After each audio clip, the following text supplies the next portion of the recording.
Perfecto. Genial. Bueno, muchas gracias a todas, todos, a todos. Buenas noches. Mi nombre es Omar Romero y vamos a iniciar con esta segunda entrega de habilidades filosóficas para abogados. Ese era el título original. En esta ocasión, este es el 2, ¿no? De hecho, sea de paso, es la segunda entrega de este peculiar proyecto de difusión sociojurídica en nuestro país.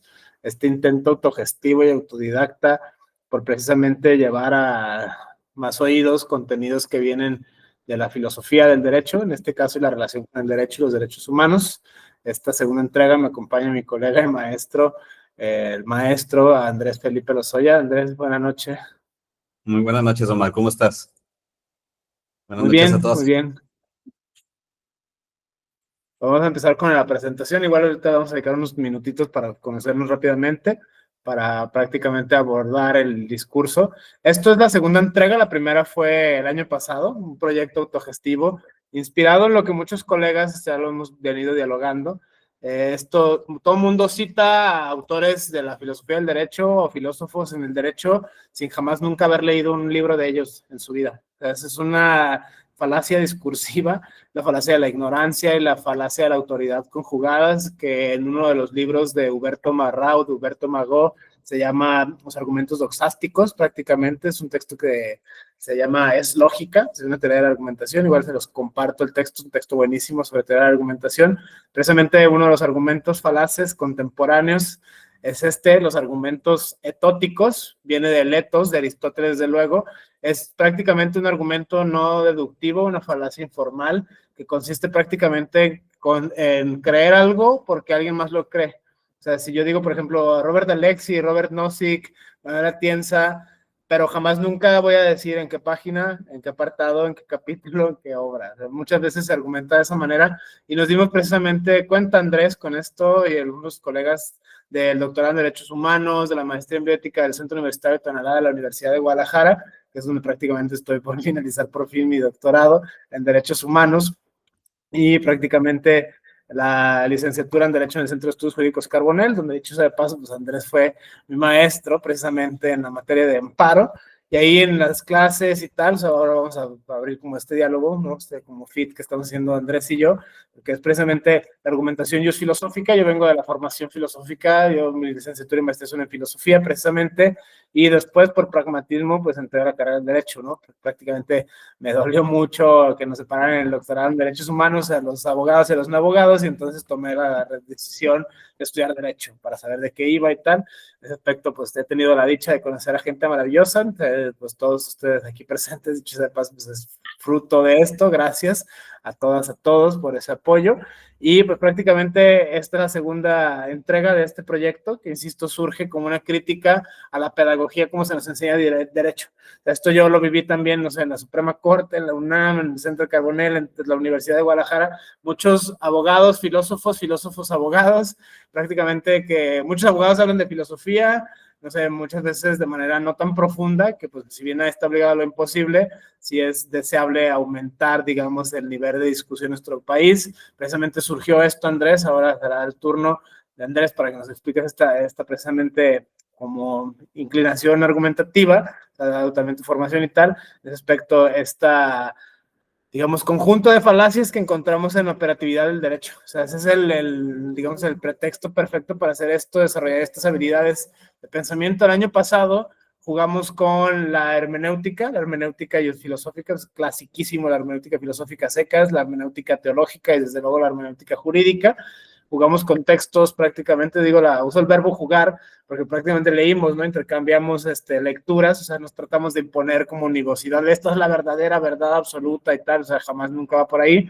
Cada quien puede tener su tradición, principios básicos de la hermenéutica, dicho sea de paso, ¿no? La propia tradición, la propia historicidad, la propia subjetividad, la propia formación tienen mucho que decir. Desde este punto de vista, lo curioso fue que muchos nos dimos en nuestra propia tradición cuenta de este fenómeno singular hermenéutico, ¿no? Y por eso decidimos en la primera entrega de habilidades filosóficas a hablar de hermenéutica. Utilizamos textos de Mauricio Beuchot, Paul Ricoeur, Hans-Georg Gadamer y otros autores, prácticamente la filosofía hermenéutica del siglo XX, y llegamos a la conclusión de, con ese método, un argumento de Mauricio Beuchot, la hermenéutica docens y la hermenéutica utens, la hermenéutica como doctrina y la hermenéutica como utensilio. Este argumento es muy importante, utens docens como hermenéutica, como utensilio y como teoría. En esta segunda entrega vamos a replicar este modelo utens docens, pero con el análisis crítico del discurso precisamente de Tom van Dijk.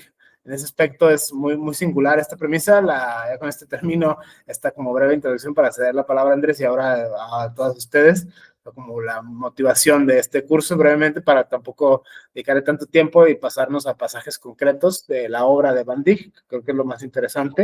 En ese aspecto es tener en consideración que vamos a utilizar el análisis crítico del discurso como doctrina y como teoría. O sea, primera sesión esta como doctrina y las subsecuentes como metodología para precisamente leer los textos de las autoras y los autores. En la primera entrega con la hermenéutica leímos precisamente 5 textos distintos, la, digamos, filosofía contemporánea y filosofía del derecho, el curso de argumentación jurídica de Manuel Atienza, fue el primero que abordamos, este filósofo del derecho español, muy famoso en ese aspecto. El segundo, que fue objeto de nuestro estudio, prácticamente la teoría de la argumentación de Robert Alexy. Empezamos a encontrar las diferencias en los sistemas, o sea, vamos a hablar como de que estén todos, ¿no? En ese aspecto. El tercero fue el manual de Luigi Ferrajoli, prácticamente los derechos, epistemología jurídica y garantismo de Luigi Ferrajoli, los derechos en serio de Ronald Dworkin y el ABC y el 1, 2, 3 de derechos humanos y convencionalidad de Miguel Carbonell. Lo que encontramos en esta pesquisa es que son sistemas jurídicos distintos y cada autor tenía problemas diferentes de acuerdo a su tradición jurídica. Por lo tanto, para esta segunda entrega tratamos de unificar un poquito más ese criterio porque tenemos juristas del common law, el caso de Ronald Dworkin, tenemos el caso alemán de Alexy, tenemos el caso, digamos, italiano de Ferrajoli, el caso mexicano de Miguel Carbonell y el caso español. O sea, eso nos obligaba, digamos, hermenéuticamente nos obligaba a tener mayor contexto y pues bueno, nadie está obligado a lo imposible, pero prácticamente ese fue como uno de los aprendizajes que obtuvimos. El texto fue publicado en la revista Abogacía, es digamos, un gran logro profesional. En ese aspecto conseguí ahí los contactos de los editores y tal, y lo publicaron finalmente de muy buena disposición. Y bueno, la segunda entrega es esta, y con esta análisis crítico del discurso vamos a analizar la filosofía de Recasens-Sichels. En ese aspecto es uno de los clásicos, de los pioneros en habla hispana, de la filosofía del derecho, estamos hablando del siglo pasado. En segundo lugar, la inclusión de Juan Antonio García Amado, la consideración de Marina Gascón Avellán, o sea, esto para dar como la pluralidad de género en ese aspecto, porque vamos a utilizar análisis crítico del discurso muy interesante, el discurso de Juan Antonio Cruz Parcero y prácticamente la hermenéutica de Pauline Capdevielle. Prácticamente esa será la ruta a seguir en esta segunda entrega, pero bueno, Andrés, si nos quieres comentar ahora de esto, sería muy grato.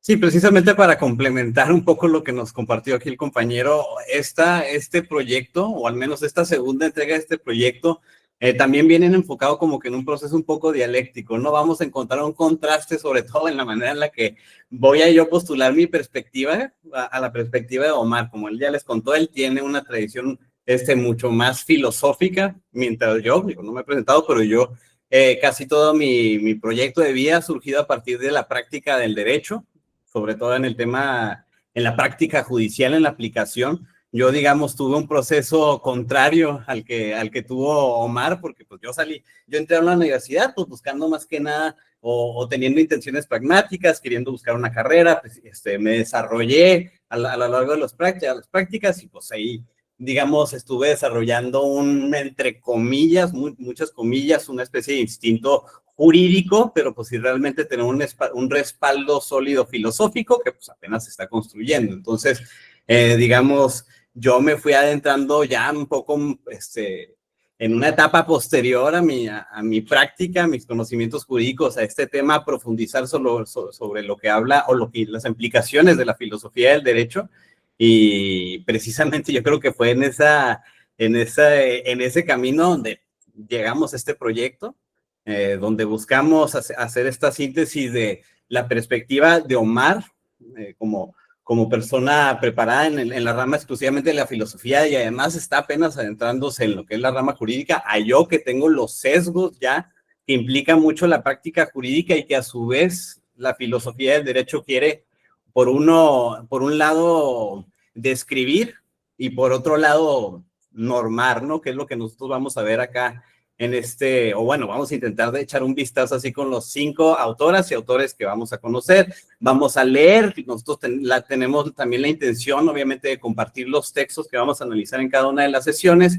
¿Para qué? Pues para también poder escucharlas y escucharlos a ustedes, a todas las personas que van a venir a este curso y también nos digan un poco sobre su perspectiva o lo que ustedes interpretan bajo su particular contexto, su particular óptica, que nos puedan ayudar a complementar esta clase, es decir, que no sea nada más un monólogo o pues digamos un duólogo entre Omar y yo dando una opinión. Nosotros evidentemente tenemos un sesgo, sea el que sea, pero precisamente esta metodología en la que vamos a implementar y que vamos a explicar brevemente, que es el análisis crítico del discurso, pues también tiene las implicaciones de que toda observación que vamos a hacer, todo análisis que vamos a hacer de cada uno de los autoras y autoras va a tener un sesgo, ¿no? No vamos a ser neutrales y precisamente no queremos ser neutrales, como muchas veces yo en la práctica jurídica me he topado a personas que practican el derecho y tienen una pretensión de neutralidad cuando lo que resuelve el derecho en muchas ocasiones va a distar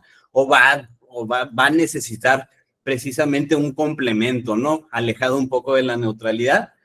Quisimos escoger a estos 5 autores dado, digamos, un contexto adicional, que es un poco, no es exclusivo de la región latinoamericana, pero sí se está palpando, digamos, en graduaciones diferentes según el estado.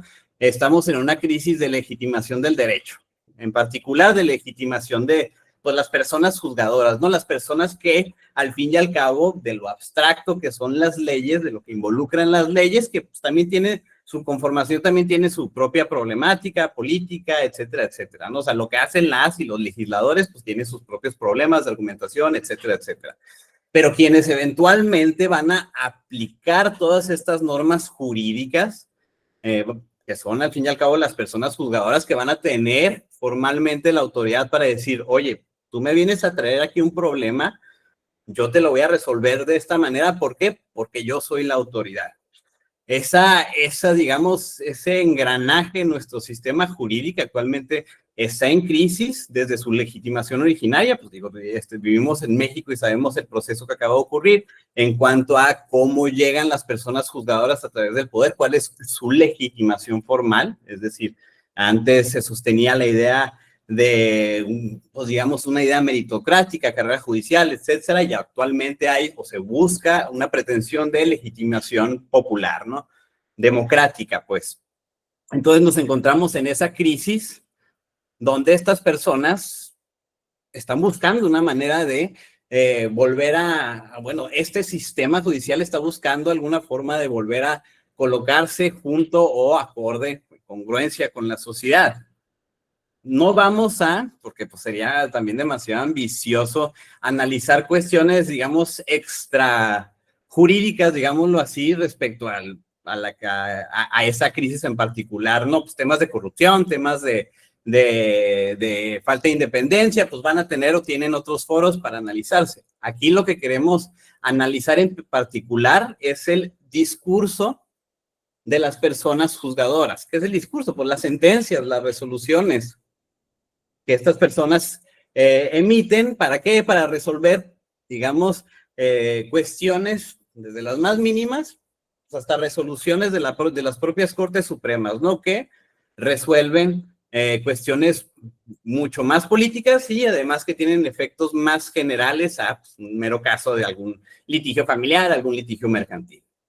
¿Qué implican estas decisiones? Al fin y al cabo, pues, si han estudiado derecho, si han acercado un poquito o si han tenido tal vez la mala suerte de estar en un tribunal, implican un documento que es una sentencia, esa sentencia que contiene en su interior un discurso que tiene, pues que es enunciado que intenta sostener una tesis que dice debe aplicarse el derecho de tal forma. ¿Por qué? Porque se tuvieron probados ciertos hechos.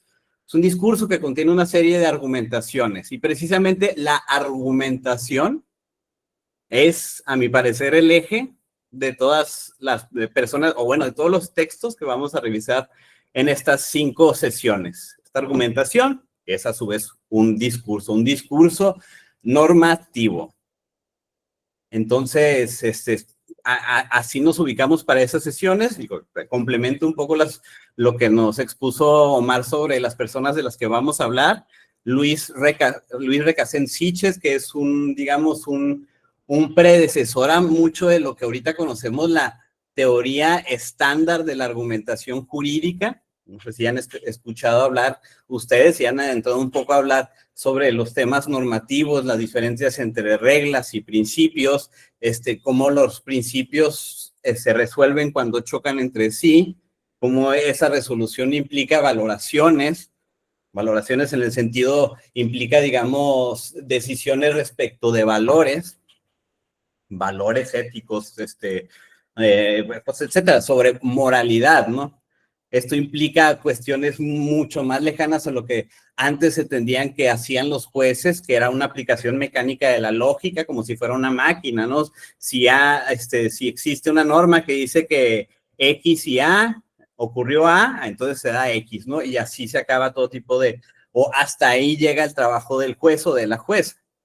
Sin embargo, se van construyendo una especie, o se van implementando, se van descubriendo para el derecho, si queremos usar así la palabra, una serie de lógicas más prácticas, entre las cuales a veces llegan implícitos decisiones valorativas, como lo hace, o como lo intenta explicar Luis Recasens Siches, un autor que nació en Guatemala, que se fue a España y eventualmente acabó aquí con nosotros en México.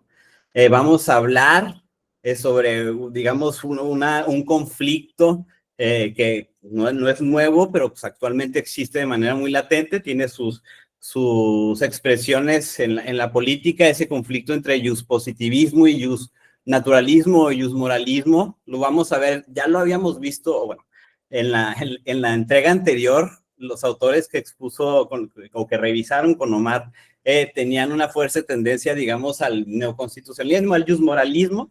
Vamos a ver ese conflicto en la perspectiva de un positivista más moderno, como es Juan García Amado.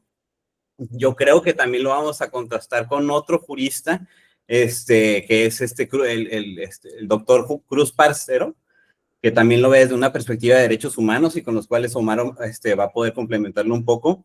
A su vez, también vamos a encontrar, partiendo de este análisis crítico que ahorita vamos a intentar adelantar un poco, un también problema estructural de la filosofía del derecho, y es que la poca visibilidad que existe hacia juristas que no sean, pues digamos, hombres, ¿no?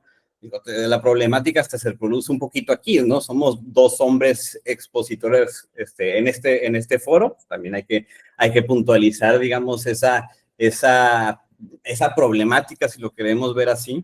Estamos buscando implementar esta pluralidad de voces, como es una mexicana, Pauline Capdeville, ¿no? A mí se me hace un poquito difícil pronunciar bien su apellido, me va a ayudar el compañero Omar, sobre una perspectiva de este tema un poquito inmerso en lo que es la laicidad, el tema también cuestiones de género. Vamos a querer analizar un poco sobre lo que esta autora piensa, y por otro lado vamos a atrevernos a hablar, ya voy a terminar un poco con esta violencia de monólogo, vamos a terminar de hablar, porque todo lo que estoy hablando tiene que ver mucho con lo que es lo normativo, ¿no? Intentar entender lo que son las leyes, las normas, lo que ustedes pueden imaginarse, ¿no? Constitucionales, desde las convenciones internacionales, lo que dice cada artículo, cada punto, las implicaciones de cada derecho, lo que dicen los enunciados, ¿no? Cómo estos son ambiguos, cómo estos se pueden dar en vaguedad, etcétera, etcétera. Pero Marina Gascón, que es otra de nuestras juristas que escogimos, es digamos, una genio al hablar sobre argumentación en el esquema de derecho, pero sobre hechos, sobre cómo se tienen demostradas las cosas, por ejemplo, en un procedimiento. a veces en el derecho casi no se habla sobre ese punto en particular, como que se tiene muy fácil, ¿no? De que, ay, pues es que había 3 testigos, wow, pues les creemos, ¿no? Eso quiere decir que sí pasó con lo que están diciendo en verdad, pero pues la realidad es hasta testimoniales, inclusive hasta las pruebas de ADN, ¿no? Que tenemos como un poquito de nuestra memética, una certeza en esas pruebas, tiene sus propias problemáticas estructurales. Es decir, muchas de esas pruebas de ADN, pues, me lo han explicado, tampoco voy a pretender así sostenerlo así de una manera clarísima, pues no soy biólogo, no soy tampoco soy experto en genética, pero muchas de las pruebas que se hacen de ADN tienen un contraste sobre una base de datos, pero que es predominantemente de ciertas regiones.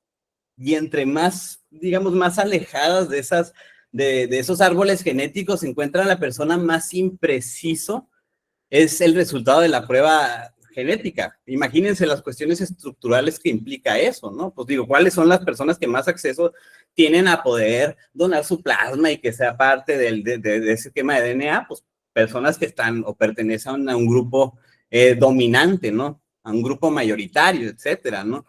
¿Qué pasa con las personas minoritarias? Pues podemos verlo hasta en un efecto práctico, ¿no? Una persona que se encuentra en tema, bueno, como interseccional, digamos así, una persona de ciertas comunidades indígenas muy lejanas de esos centros urbanísticos, más impreciso va a ser cualquier prueba de DNA al respecto, ¿no?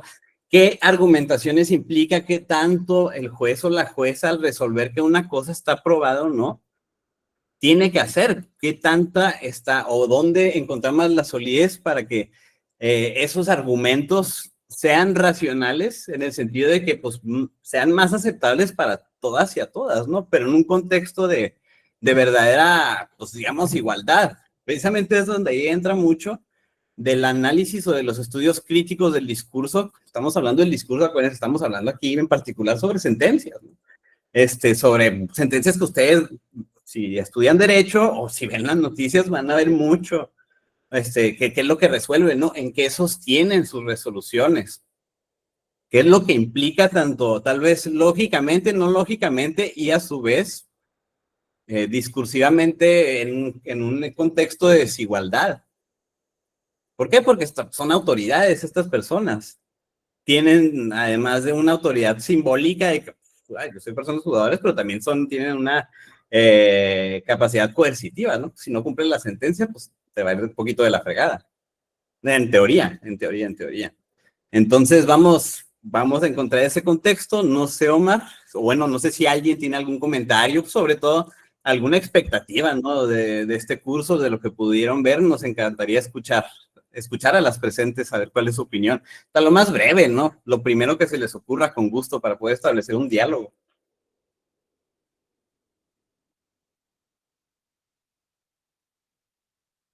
Adelante, Karina.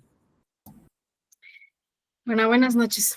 Buenas La noches. verdad es un tema muy interesante, no lo leí de forma superficial, la verdad, Sí, ¿no? pero a mí me lleva a trasladar esta información a mi disciplina como trabajo social, Ok. porque hay un libro que se titula Participación y Trabajo Social, que hace poco hice un contenido donde se realizan unas investigaciones. Entonces, este manual está enfocado en el campo social, pero también en la situación social problemática. Entonces, en esta parte me lleva a cuestionar como profesional o sea, cuando nosotros vamos a realizar una visita domiciliaria, hasta cierto punto hay poder. En el informe social está el discurso y hay un toque de poder. Entonces, ¿por qué lo digo? Porque imagínense uno como trabajadora social, o al menos yo ya me hice la pregunta, ¿cómo en algún momento dado nos podemos sentir si alguien viene a preguntar sobre nuestra vida? Porque nosotros somos los que vamos al campo, a la visita domiciliaria, a esa intimidad del hogar. O sea, ¿cómo nos sentimos nosotros? Y en esto, en esta parte de la construcción primero de trabajo social y para que se dé la promoción humana, el autor que les platico de la participación y trabajo social nos dice que tiene que haber una relación entre agente y cliente.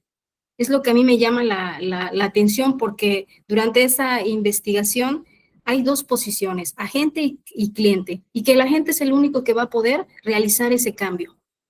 ¿sí? El cambio mismo, que sin él no se puede dar porque él tiene conocimientos, tiene recursos y dispone de las actividades, es decir, es un profesional exógeno.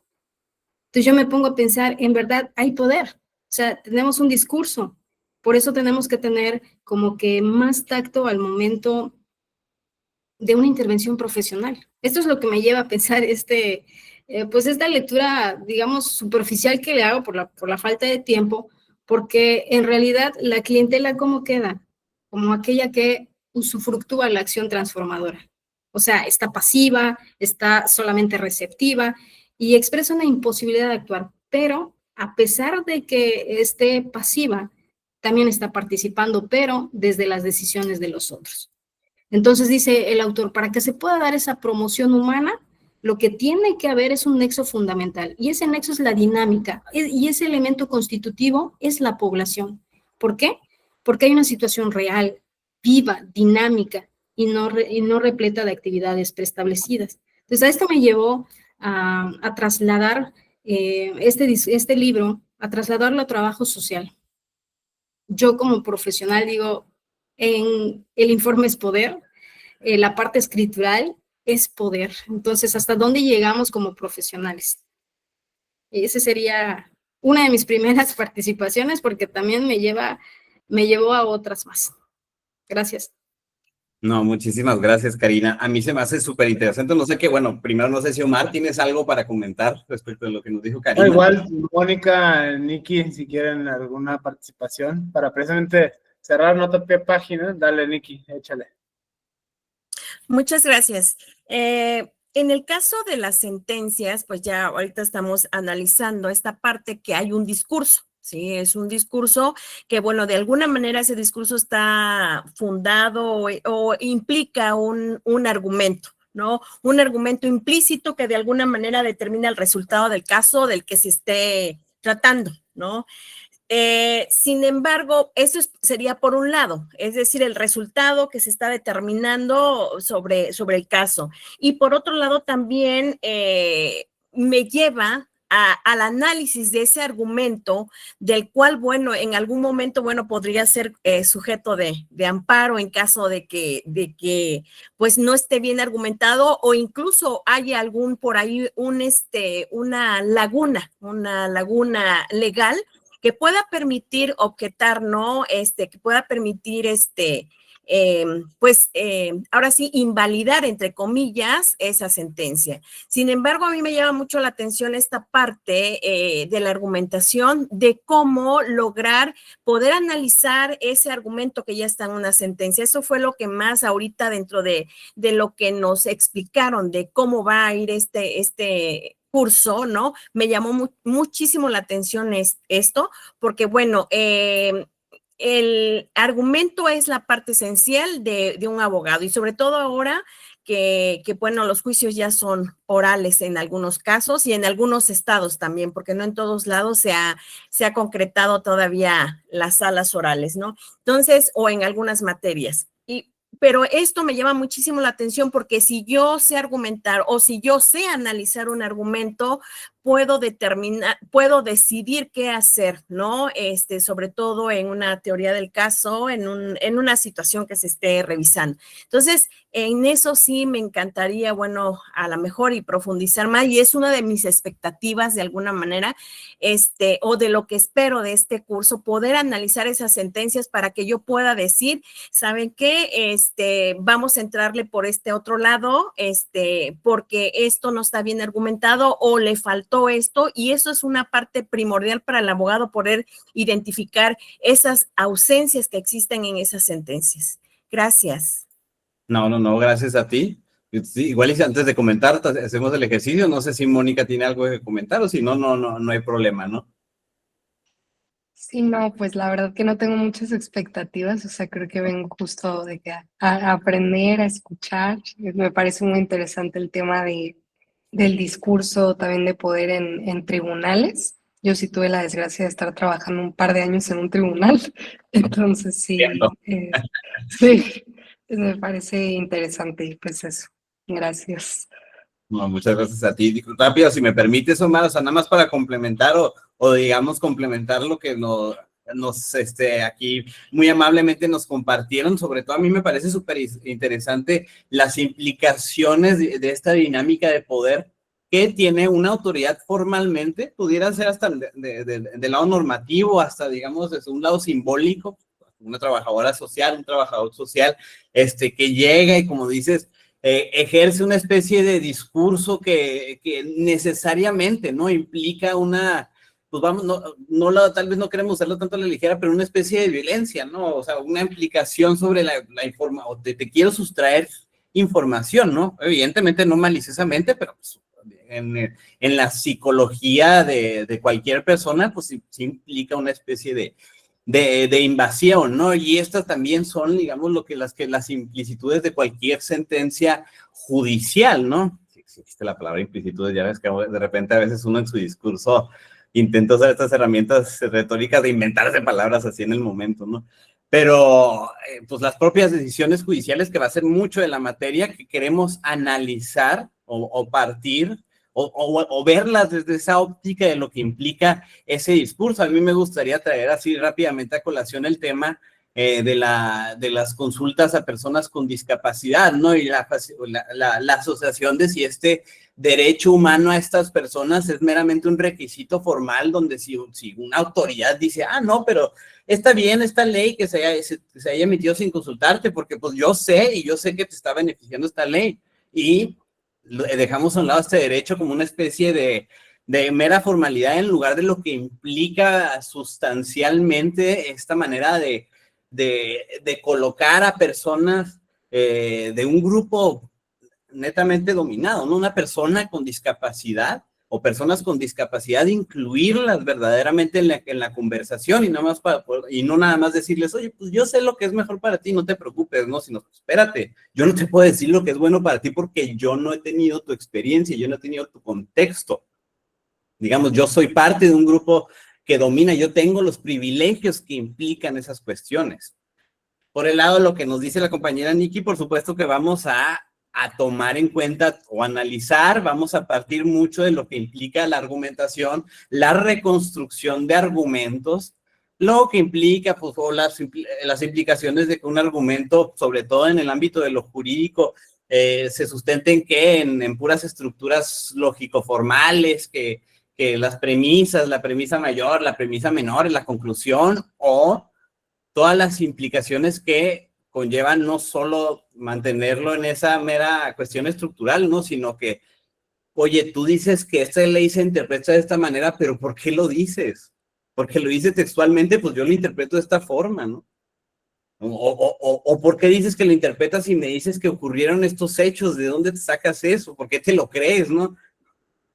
Y esa argumentación no solo implica también en ver lo que expresamente dicen los argumentos, sino en los argumentos implícitos. Oye, tú para poder llegar a esta conclusión, tuviste que tomar por cierto esto, aunque no lo dijiste, pero tuviste que haber tomado por cierto esto, ¿no? Tuviste que haberle dado cierta autoridad a una opinión, ¿no?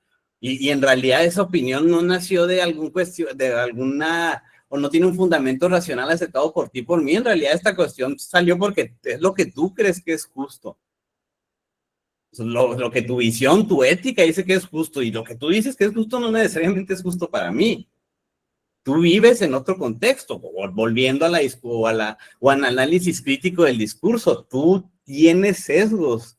Tú además, aunque no lo quieras ver como parte de un grupo dominante, vas a querer reproducir, o bueno, si al usar ese poder vas a necesariamente reproducir ese poder. ¿Para qué? Pues para mantenerlo, ¿no?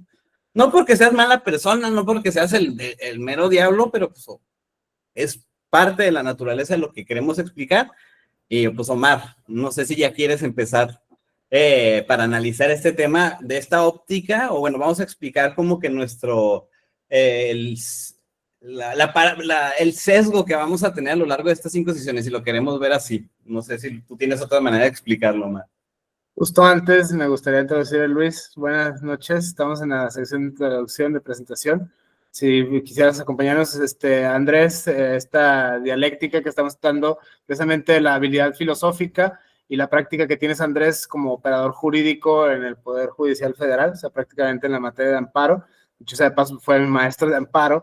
En ese sentido, algunas de las técnicas que sé, precisamente las aprendí de él. Necesariamente es el tributo a los grandes. En ese sentido, es una suerte de alianza en este aspecto complementar. La razón de ser de este tipo de cursos es precisamente explorar los argumentos etóticos, tratar de leer a los autores directamente. O sea, muchas veces nos vamos con lo que dicen, que dijeron, y ahí se pierde el puente, ¿no? Se hace el chismógrafo famoso, el círculo hermenéutico se rompe. Por eso es este mix. A mí me gusta mucho como filósofo, en mis análisis como investigador, como profesionista. Me gusta mucho mixear estas dos metodologías, la hermenéutica con análisis crítico del discurso. La hermenéutica permite entender el contexto del autor y su obra, ¿no? En qué época, qué problema estaba debatiendo, cuál era el lenguaje que utilizaba, cuál era la corriente de la que estaba escrito, cuál era su tradición, llaman las hermeneutas a esto. Y ahora con el análisis crítico del discurso, las relaciones de poder. Incluso decir o hacer algo, o no decir o no hacer algo, dice muchas relaciones de poder. En ese aspecto es algo muy interesante. Pensándolo sobre todo, lo hablamos tú y yo, Andrés, en privado, en ese aspecto, la crisis del razonamiento judicial en nuestros tiempos, ¿no? Y la erupción de los métodos alternos. Ahora, Luis, si nos puedes apoyar con eso, en ese sentido es muy interesante para poder comprender las distintas ópticas en las cuales vamos a estar jugando con los mismos textos. Es un ejercicio riquísimo que desde la entrega pasada nos funcionó mucho, dio muchos frutos de investigación. O sea, prácticamente esta me gusta mucho de Platón, Parménides de Platón, lo uno y lo múltiple. Es un solo texto, sí, pero lo estamos leyendo de distintas personas que estamos más o menos en lo mismo, ¿no? Trabajadoras sociales, tenemos a Karina, Nicandra Lagunes, Niki, en ese sentido es doctora en educación, ¿no? En ese aspecto también estudiante de Derecho, Mónica Camacho, estudiante de Derecho, yo soy estudiante de Derecho, soy filósofo, ¿no? En ese sentido también es muy interesante. Andrés, pues, es ya operador jurídico consagrado. Igual, Luis, si nos ayudas con una presentación para ahora pasar ya a acción directa al análisis crítico del discurso. Insisto, esto lo vamos a hacer como la hermenéutica, como doctrina y como utensilio. O sea, vamos a tratar de entender el análisis crítico del discurso como un movimiento intelectual, como una razón crítica, como un movimiento en sí mismo, y a su vez, derivado de ese análisis, las premisas que ahí se desprenden como método. O sea, la pretensión de este espacio es utilizar el análisis crítico como método para hacer análisis crítico del discurso, precisamente de la obra de los juristas que proponemos. 5 juristas, ¿no? 3 varones, 2 mujeres, precisamente para dar apertura a distintos problemas. Tratamos de unificarlo en habla hispana, ¿no? En México, España, pero prácticamente, bueno, vamos a partir después de esto con la introducción de Luis. Si nos decías tan amable, muchas gracias por el apoyo.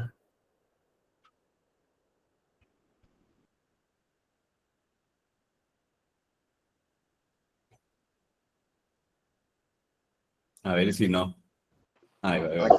¿Qué tal? Buenas noches, Omar. Un gusto estar con ustedes. Que me incorporé un poco, te estaba terminando otra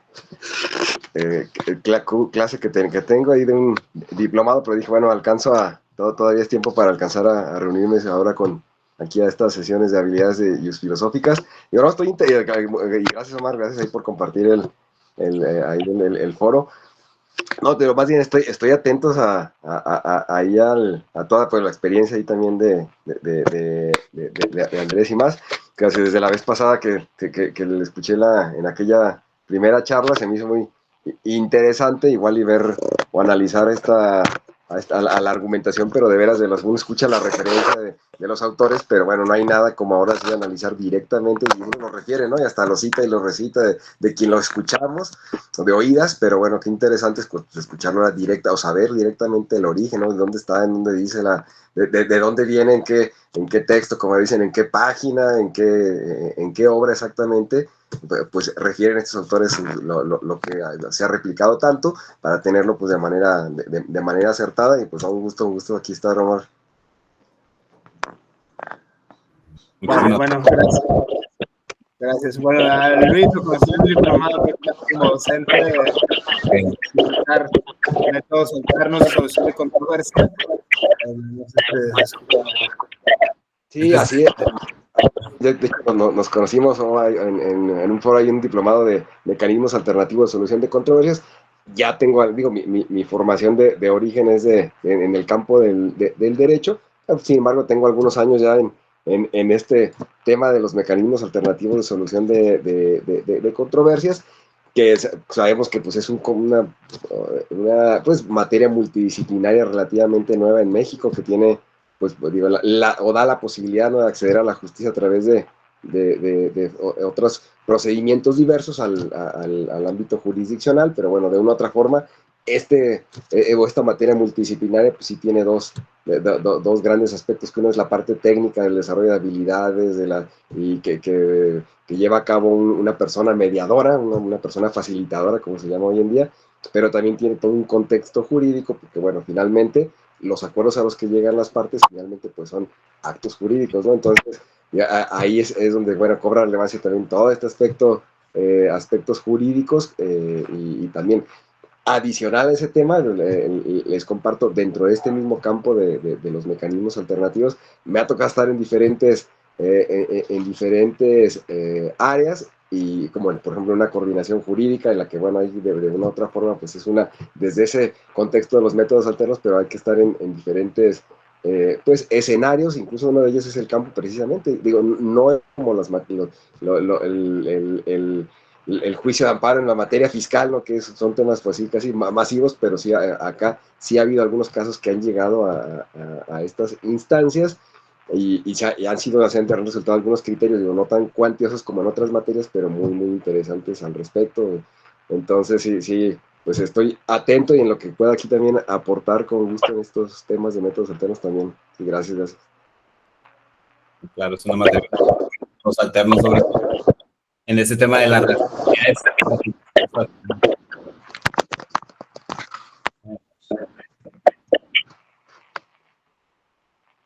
Continuamos, Omar.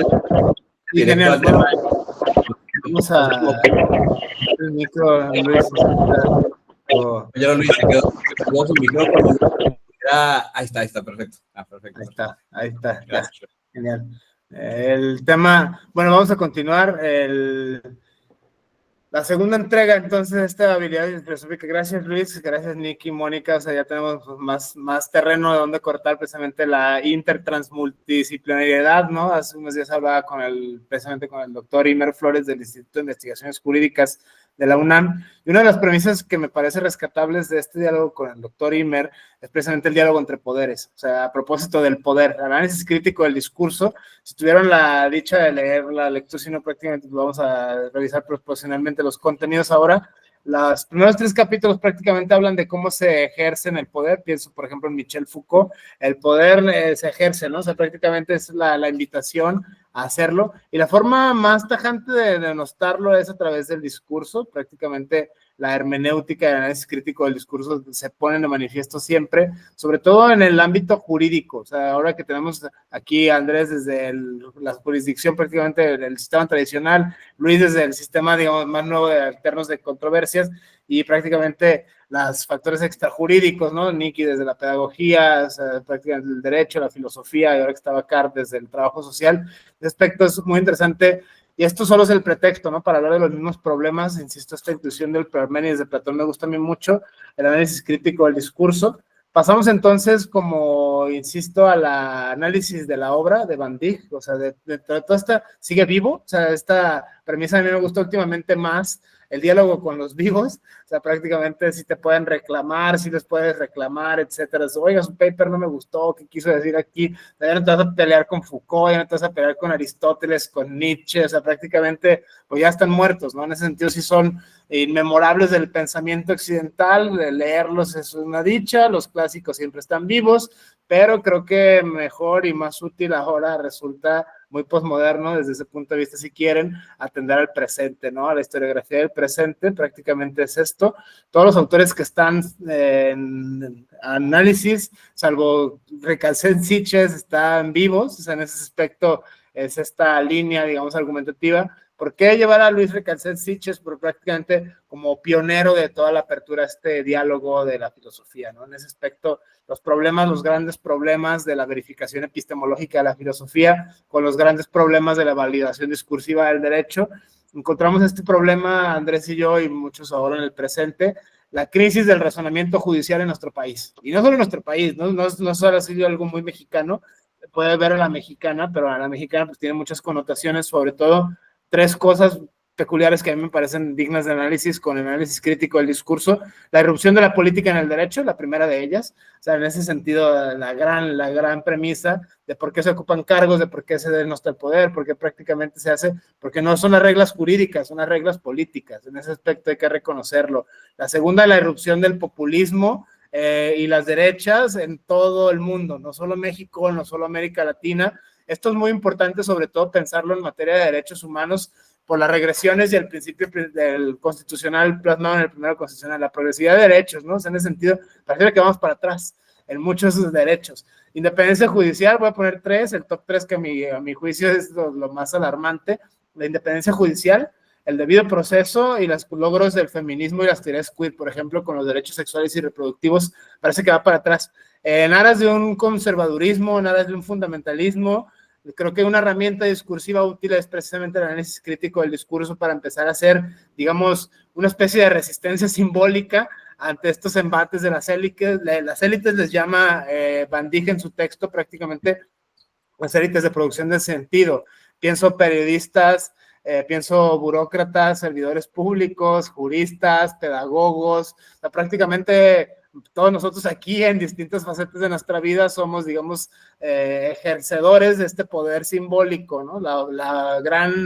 El gran mérito a mí me parece es hacerlo consciente, ¿no? En este sentido, esta premisa del primer texto, del primer capítulo de este libro de Van Dijk que tuve a bien compartir, las distintas formas en las cuales se puede hacer análisis del discurso, análisis gramatical, en su vertiente fonológica, sintáctica, léxico, semántica, la cuestión estilística por antonomasia, de este personaje es lingüista, o sea, en ese sentido es alguien que sabe, muy conocedor, ¿no? La estructura del lenguaje.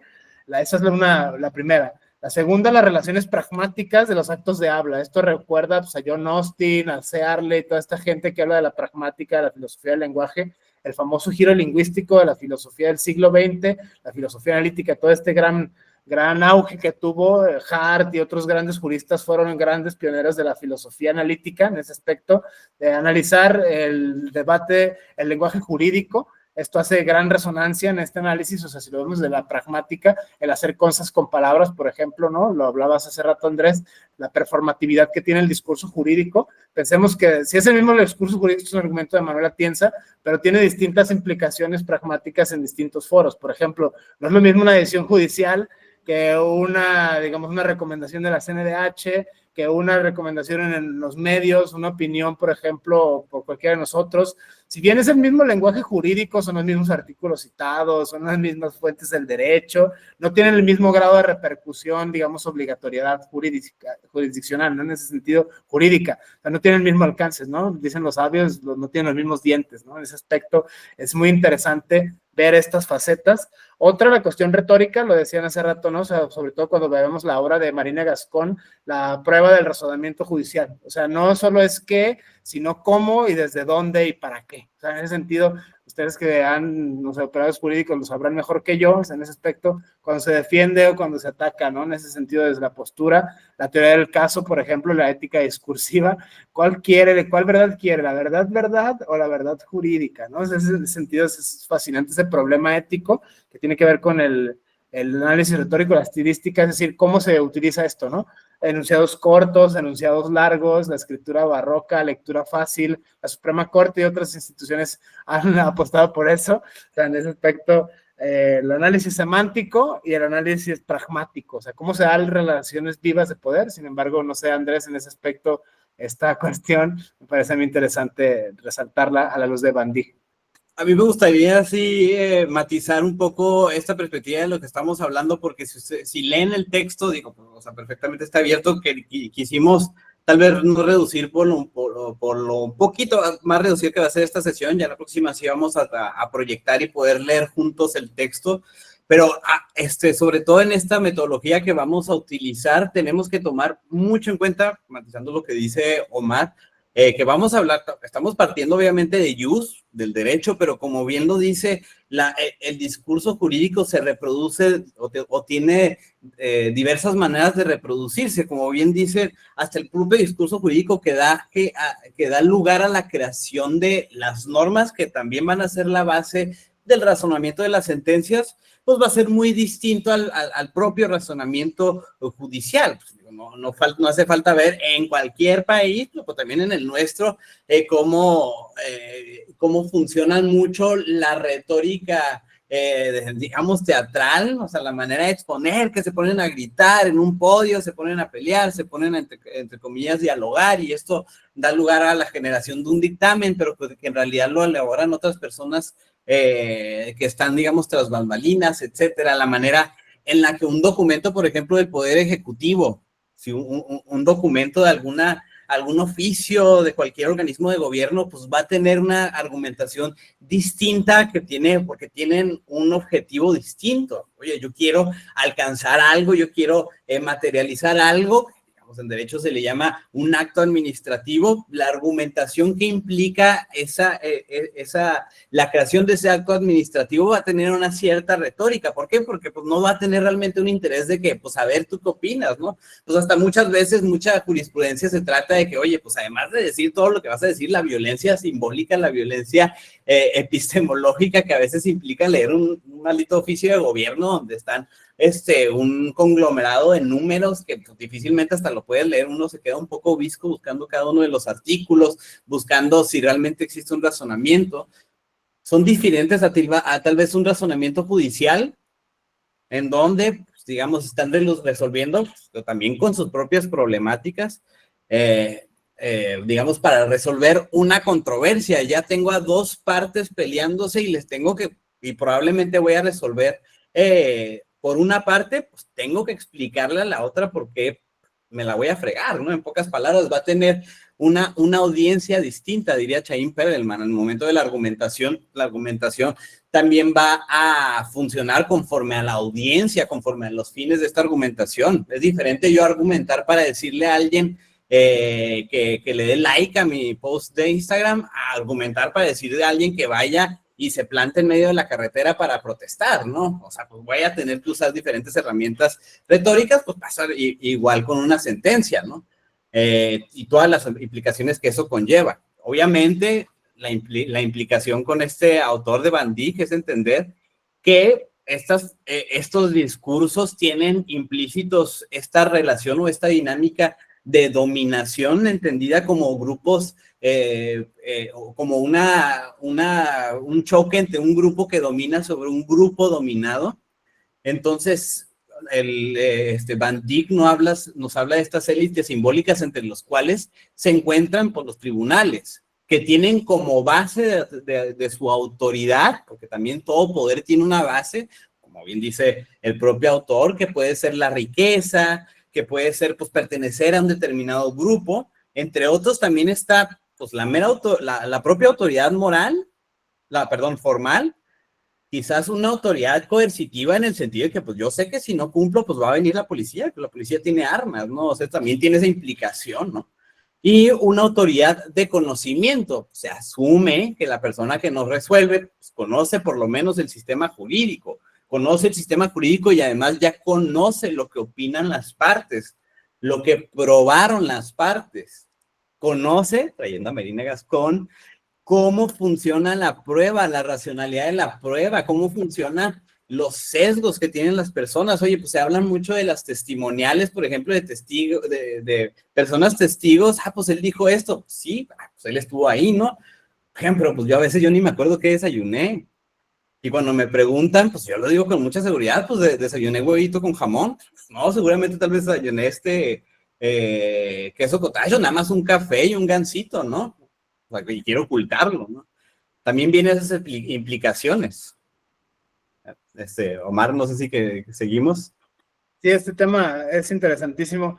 Le llaman los sociólogos los grupos de referencia y los grupos de pertenencia. Por principio básico de hermenéutica hay que ser siempre conscientes de dónde estamos argumentando todo el tiempo. O sea, en ese aspecto somos unos operadores jurídicos, somos servidores públicos, somos partes de la sociedad, de un colectivo, de un sindicato. Tener en cuenta esa forma y las formas en las cuales el lenguaje adquiere distintas manifestaciones en sociedad, que es el meollo del libro de Van Dyck. Prácticamente su obra gira en torno a la resistencia simbólica de grupos dominados. Prácticamente esto en la línea de los estudios de coloniales, esto en la línea de derechos humanos, esto en la línea de la ética discursiva, Este otro método, digamos, se emparenta de Van Dijk y esta escuela de lingüistas con lo que Karl Otto Appel, Jürgen Habermas y Adela Cortina llaman la ética discursiva, prácticamente las mismas reglas de autocomposición del discurso, no solo vistas desde un punto de vista gramatical, vimos la complejidad hace rato, no solo es gramatical o pragmático, cómo se hacen las cosas con palabras, por ejemplo,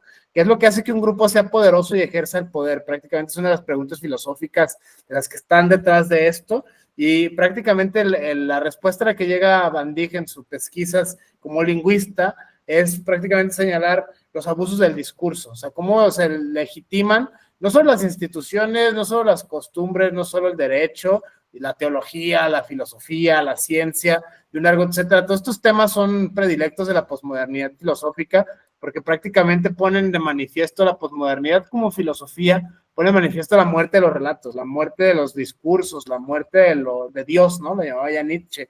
En ese aspecto, todas las instituciones de poder filosóficas, epistémicas, llegan a entrar en crisis, ¿no? En ese aspecto se habla ahora mucho, o sea, justo qué bueno que está acá Luis en ese aspecto, como la crisis del recurso judicial, o sea, prácticamente hay un hartazgo, hay un hasta aquí, hay una desilusión, incluso sobre todo pensemos, es bien complejo este programa, por eso me gusta mucho el análisis crítico del discurso, los medios, los asuntos que son mediáticos, por ejemplo, las redes sociales, el TikTok, todo lo que está ahora, o sea, cómo se exhiben, por ejemplo, las personas que están ahora llamados por los mismos medios de comunicación una forma de ejercer poder, dicho sea de paso, los jueces del bienestar, o sea, en ese sentido, los jueces del acordeón, y ahí vamos todos creyendo o no creyendo estas premisas, porque prácticamente tenemos, si hacemos un análisis crítico del discurso de los medios, de la prensa, de todas las redes sociales, encontramos estas dos posturas, ¿no? Si eres parte del grupo parlamentario que lo fundó, maravilloso. Si no eres parte del grupo parlamentario que lo hizo,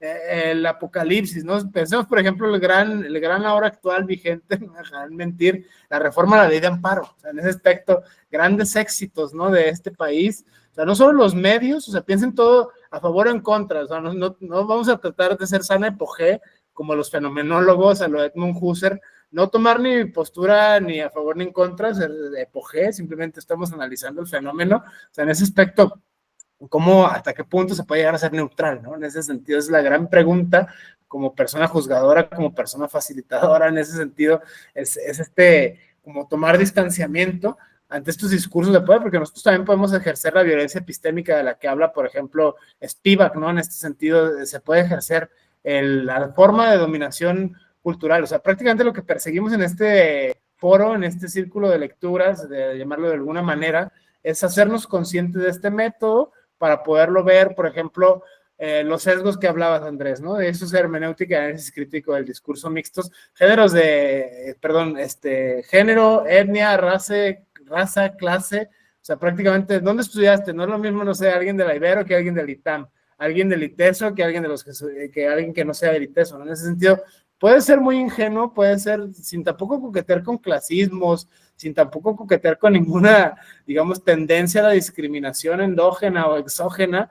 Hay que ser siempre consciente de esto. Estamos posicionados todo el tiempo desde algún criterio de poder. O sea, en ese sentido, la formación que tenemos, el trasfondo que tenemos, prácticamente todo eso está sesgado. Y esto es muy sano hacerlo consciente en nuestras investigaciones, en nuestras sentencias, en nuestras posturas, para precisamente poder comprender la pluralidad. Mucho se habla ahora en el presente siglo XXI, la transdisciplinariedad, por ejemplo, ¿no? Son problemas que trascienden una sola disciplina. Creo que la herramienta útil precisamente tiene que ver con esto, con el control del contexto. Otra de las premisas fuertes de este texto de Van Dijk es el acceso a las fuentes simbólicas. Por ejemplo, ¿cómo se va a tomar partido algún ciudadano si no conoce los medios en los cuales está siendo juzgado, por ejemplo, ¿no? Que es una de las grandes puestas en relación de los Musk, por ejemplo, ¿no? En ese sentido, de las grandes virtudes. Y aquí está atravesado siempre en todos estos debates el concepto, lo menciona el mismo autor en la obra, el concepto de hegemonía, la hegemonía cultural de Antonio Gramsci, por ejemplo. Son los métodos, son los discursos, es la prensa, son las redes sociales ahora, son las comunidades académicas, epistémicas, jurídicas, sociológicas. ¿Quién dice qué es bueno y qué es malo, por ejemplo, ¿no? ¿Quién dice qué es canon y qué no es canon? Entonces es así súper postmoderna actualmente en el presente, pensar esa. Y tenemos un acceso doble a la cultura, ¿no? Un acceso activo como, digamos, los que crean el discurso. O sea, por ejemplo, quien se dedique a la investigación, quien se dedique a la docencia, quien se dedique al derecho, será pues privilegiado en ese sentido, porque está en sus manos, está en su poder ejercer estas cuestiones, digamos, del Estado o de las instituciones. Hay que ser muy consciente, pero hay personas que no tienen el acceso a esto y se vuelven meramente entes pasivos, ¿no? Hay quienes solo lo padecen, hay quienes solamente lo sufren como clientes, o sea, quienes solo consumen estas grandes ideas, ¿no? O sea, por eso es que nos damos cuenta, como en este tipo de lecturas, creo que es lo que desencadena con esta cierre, esta intervención, esta pesquisa, porque muchas veces en la academia no se nos hace leer directamente. O sea, bebemos de fuentes indirectas del dicen que decía. O sea, prácticamente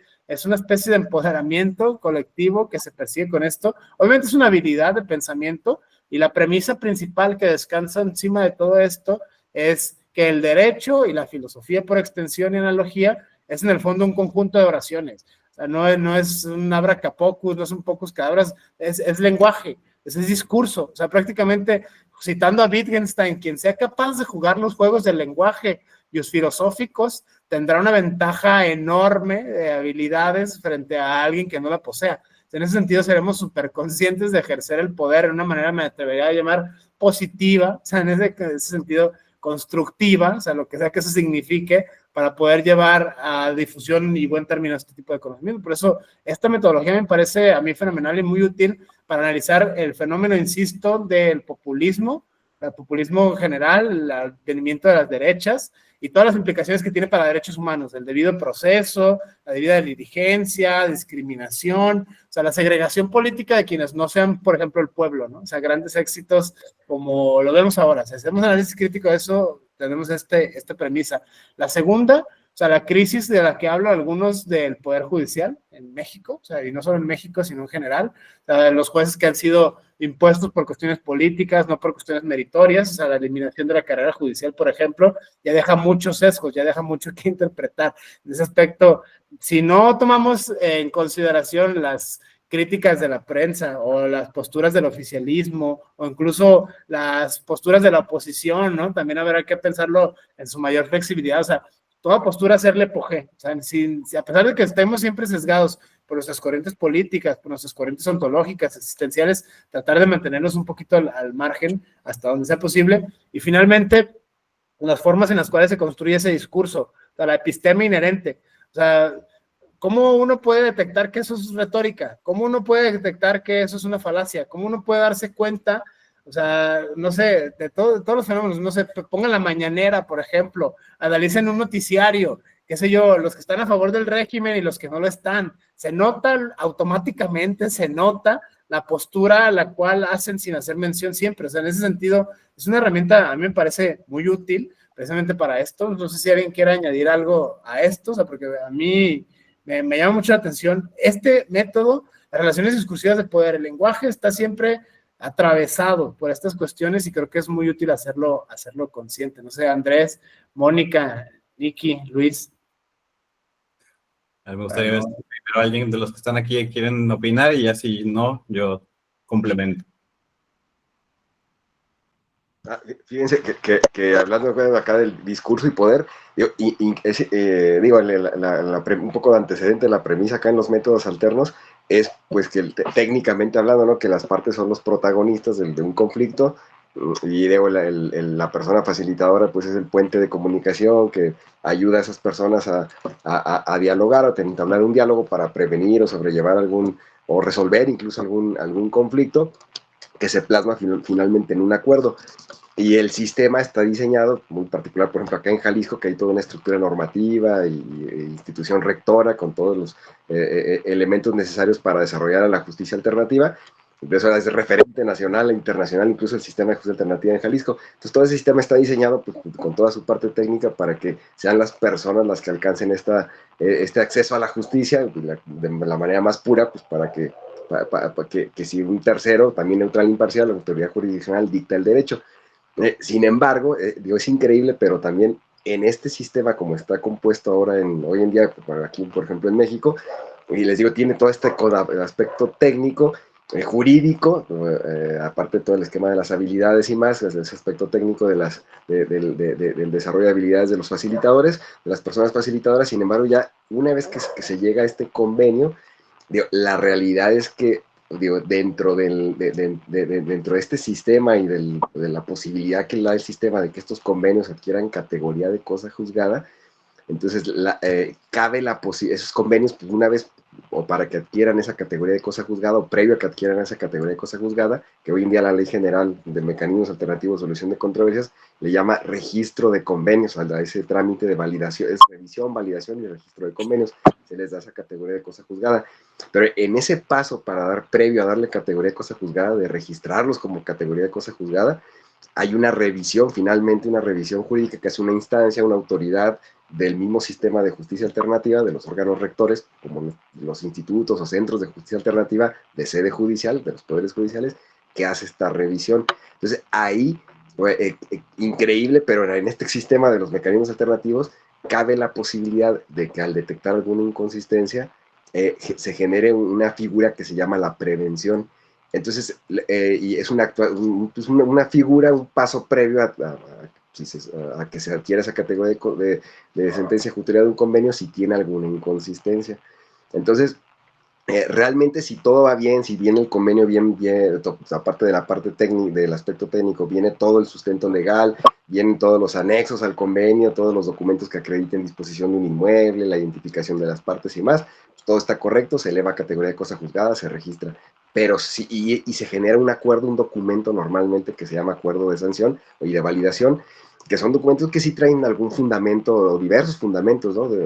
Legales, pero realmente son prácticamente ya formatos ya elaborados que normalmente en una cuartilla, una hoja tamaño oficio es suficiente, ¿no?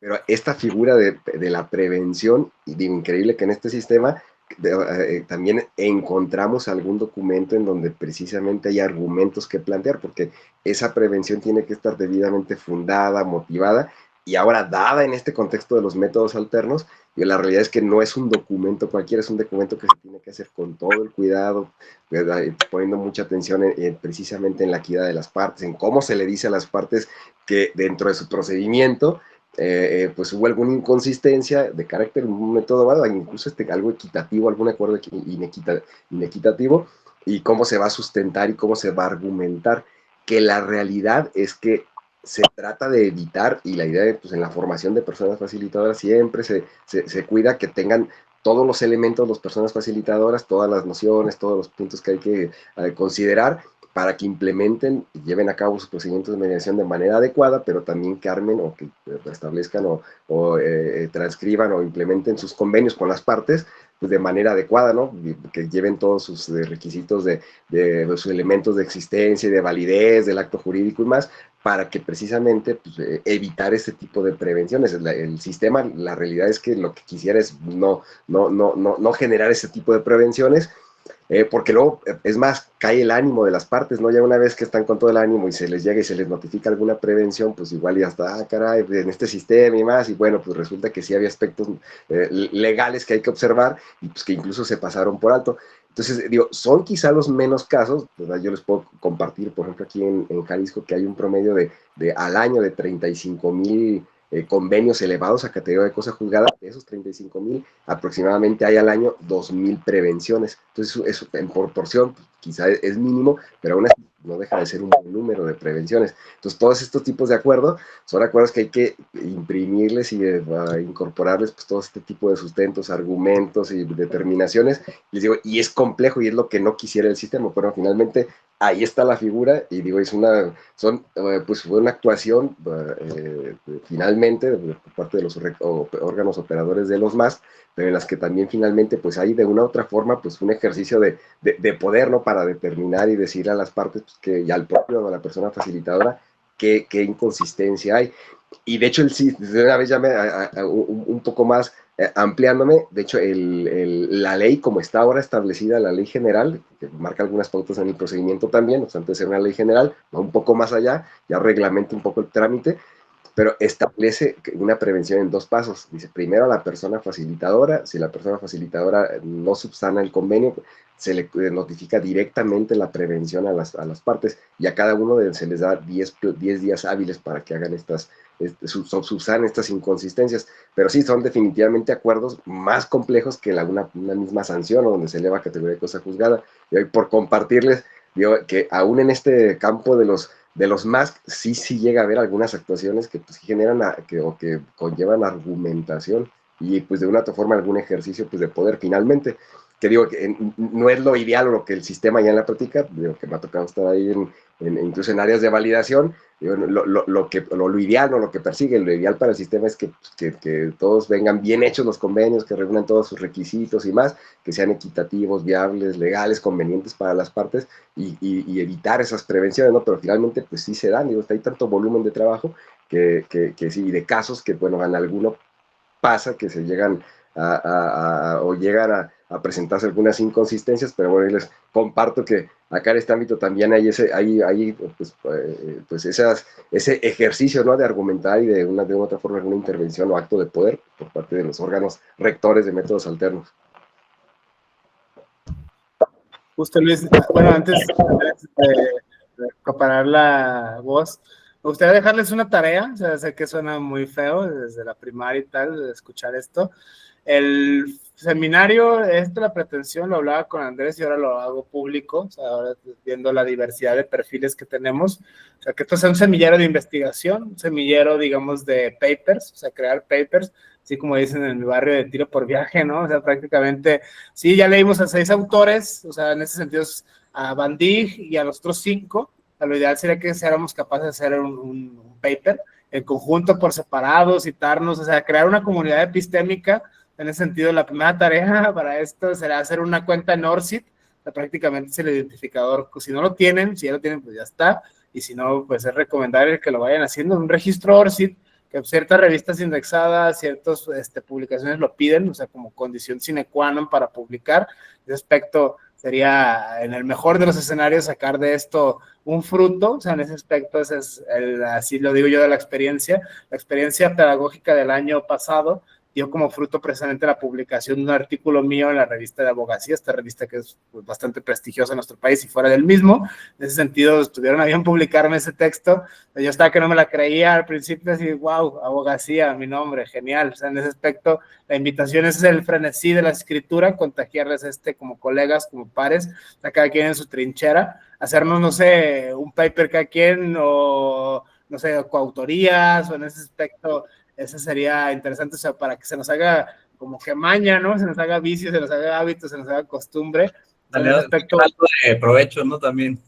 Ajá, o sea, no solo por leer, o sea, a propósito, por ejemplo, me gustó muchísimo esta idea de los productores de sentido, ¿no? O sea, hacer violencia epistémica a lo más puro estilo donde estemos nosotros, en el mejor sentido de la palabra, o sea, en ese aspecto, como productores simbólicos del sentido, o sea, somos académicos, somos juristas, somos investigadores, ¿no? Somos operadores jurídicos, servidores públicos, o sea, creo que podemos ejercer el poder, como bien menciona Van Dijk, ¿no? Desde un punto de vista con perspectiva de derechos humanos. Yo me atrevería a ponerle esta como predicado, ¿no? Este genitivo, en ese aspecto sería la invitación, que salga al final, o sea, citarnos entre nosotros y que cosas así como prácticamente incluso, o sea, sería lo ideal, el mejor de los mundos posibles, esa sería la invitación de este frenesí.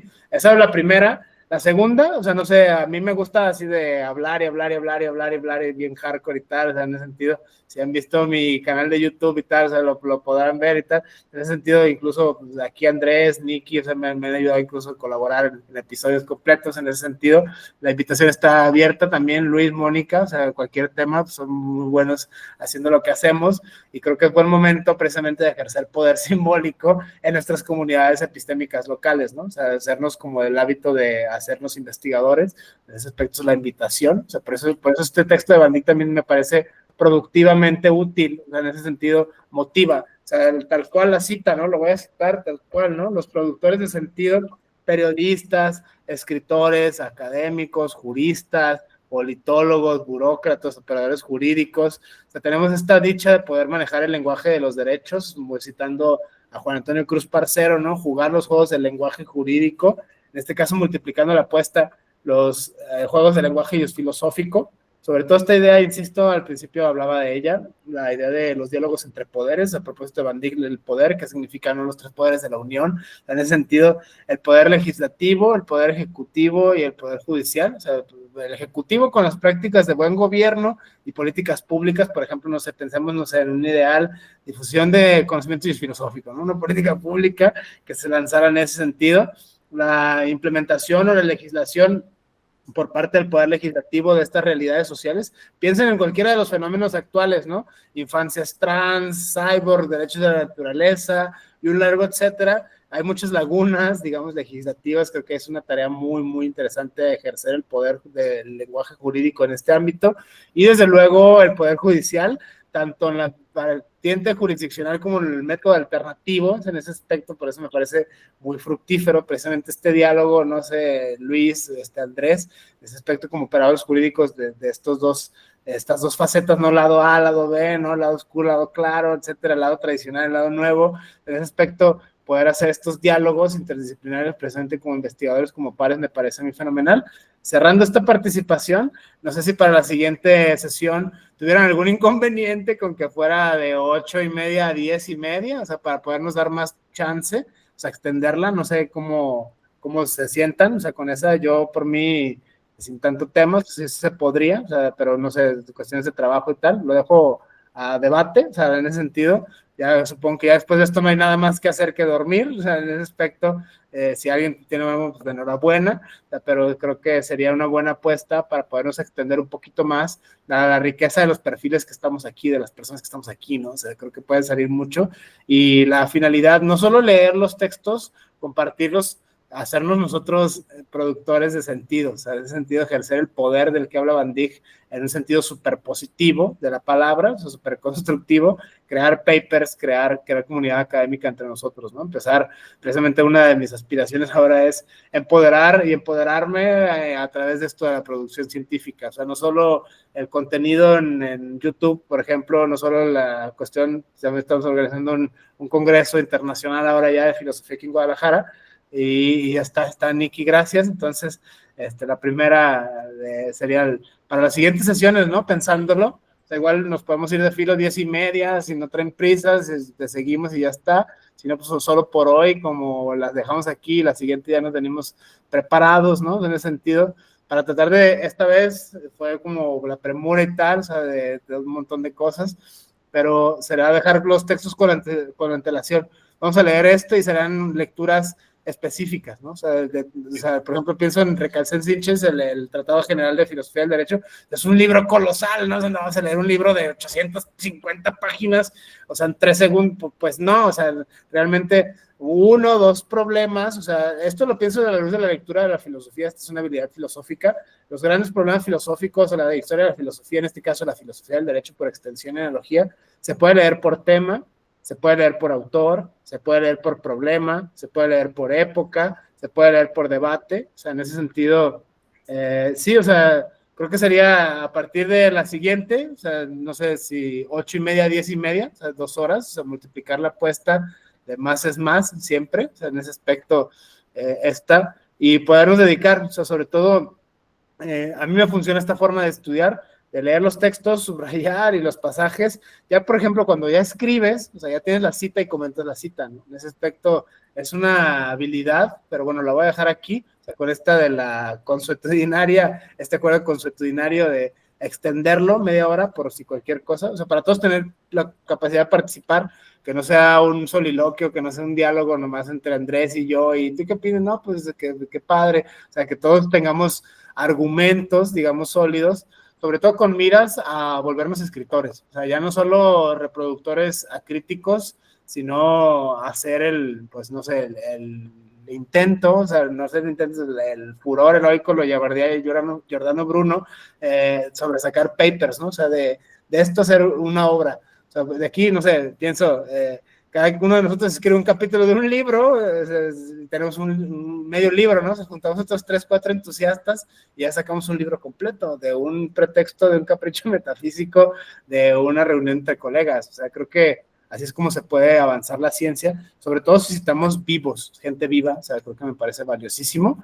lo dejo aquí, no sé si quieran, no sé, participar Mónica, Nikki, o sea, en ese aspecto, la cuestión, ahí está la invitación en el Classroom, les mandé el enlace para lo del ORCID, o sea, ahí pueden hacer su registro ORCID como investigadores, creo que es algo que les puede servir para toda su vida, en ese sentido, ya cada paper que publiquen o algunos incluso para condiciones necesarias te piden tu ORCID, ¿no? Quieres que salga publicado tu ORCID, si no, no existes, ¿no? Si no, no eres. Es como la cédula profesional, es como el acta de nacimiento, el CURP para investigadores, o sea, en ese aspecto sería la primera tarea, saquen su ORCID, no se paren aquí si no tienen el ORCID del próximo lunes, y eso puede servir para empezarnos a citar entre nosotros, creo que es la propuesta de ejercer el poder, o hacer textos entre autoría, entre nosotros, ¿no?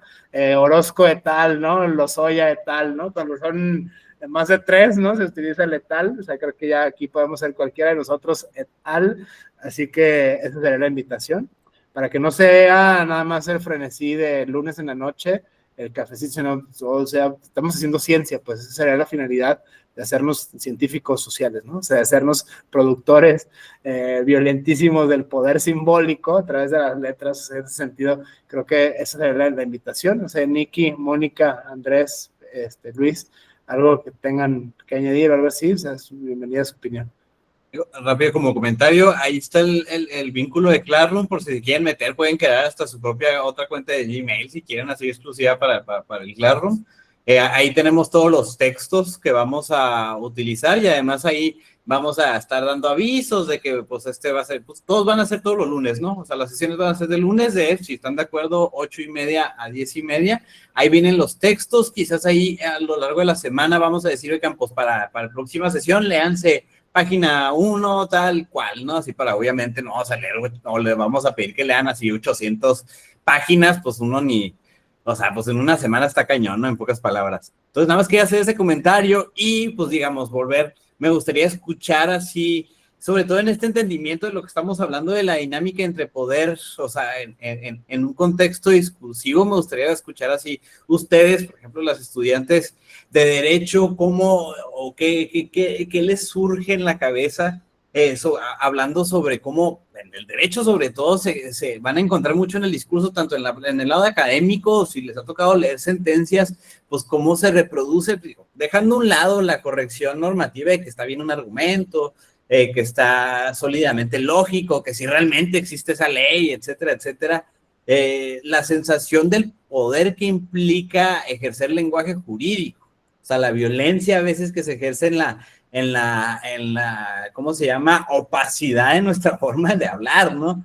O sea, en la idea de, digo, por un lado está ese manera o ese lenguaje esotérico que implica el abogañol, y por otro lado está el lenguaje un poco paternalista de que, ay, el lenguaje accesible, pero te lo voy a explicar como si fueras así, como si no tuvieras capacidad de comprensión, deja a un lado los tecnicismos y ya, ¿no? O sea, esta dualidad que también implica un ejercicio de poder, ¿no? Entonces, a mí me gustaría saber qué opinan en ese contexto, digo, llevando un poco a la práctica estos temas de Van Dijk, ¿no? Que siento yo que aunque no hayan leído perfectamente, yo creo que uno, su propio instinto, su ímpetu puede tal vez reproducir situaciones en las que se han dado estos discursos de poder. No sé, ¿ustedes qué opinen? Para no Bueno, dejar... de mi parte, Uh-huh. o sea, sí, definitivo es algo que abunda en juzgados. Bueno, yo estuve trabajando como 2 años en uno, como les decía, y sí era como que de repente un poco frustrante darme cuenta que muchas veces, pues sí, o sea, sí es cierto lo que dicen de que pues el que gana el juicio no es realmente el que, no sé, el que tiene la verdad o el que tiene las pruebas, sino el que tiene el abogado con conectes o el que puede brindar ciertos impulsos procesales a los juzgadores. Entonces, o incluso también en la complicación del derecho procesal como tal, quedan ahí perdidos un montón de asuntos por cuestiones meramente técnicas. Entonces, sí, o sea, sí es triste como que ver esa parte en la que el derecho se hace muy, muy inaccesible y muy desigual, cuando pues el propósito debería de ser lo contrario. Entonces sí, y que es mucho de lo que habla el autor, en la parte de que pues también el derecho distingue, ¿no? Entre pues diferentes tipos de comunidades y de grupos y todo. Y pues creo que como estudiantes tenemos esta posibilidad también de ejercer como este contrapoder y todo del que hablábamos y pues socializar también el derecho y su aplicación de un modo más, no sé, más horizontal, pero no paternalista, sino más horizontal, creo.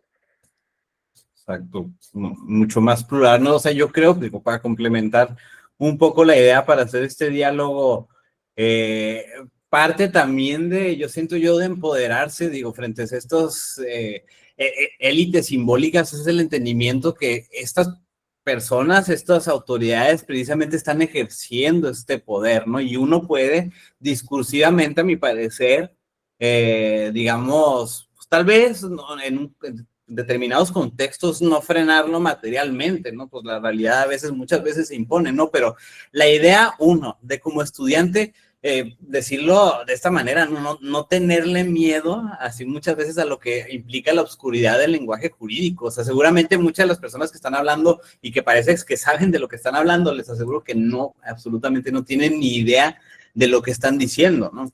Y esto implica también este oscurantismo disfrazado de formalidades, pues obviamente benefician a ciertos grupos de poder que, digo, dejamos a un lado, que porque muy real, como bien lo dices, la idea del influyentismo, etcétera, ¿no? Lo que implica la corrupción, pero también lo que implica la idea de tú pagarle a un abogado, sacarle dinero, o si consigues a uno pro bono, pues tener la suerte de tener a alguien que sí se dedique a dar los adecuados impulsos procesales, a decir, digamos, los argumentos correctos, a conocer el sistema jurídico y no solo conocerlo, digamos, de que ay, puedo abrir una página de Google y abrir la Constitución, no, sino pues entender lo que implican las interpretaciones de cada artículo, qué reglas tengo sobre interpretación, o sea, el famosísimo, pues, ¿qué dijo la Corte? No voy a decir lo contrario porque si no, pues ya me fregué.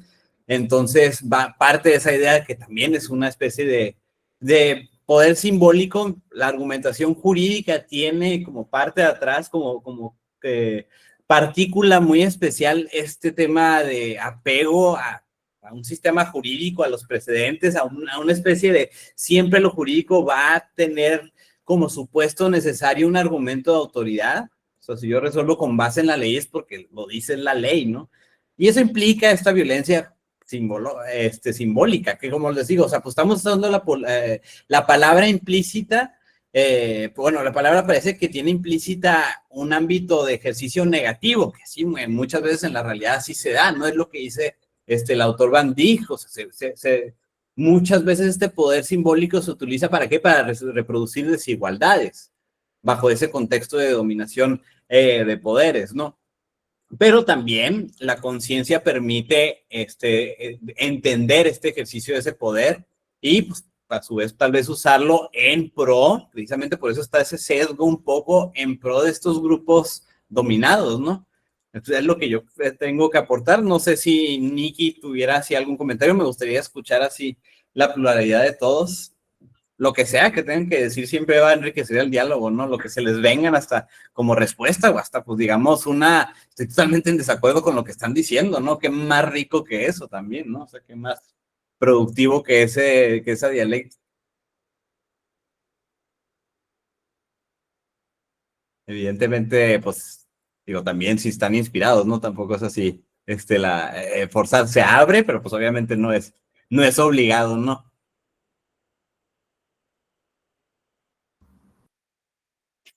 O si no, Marc, ¿qué tienes que comentar? Si no, bueno, no, Nicky, Luis, en ese sentido.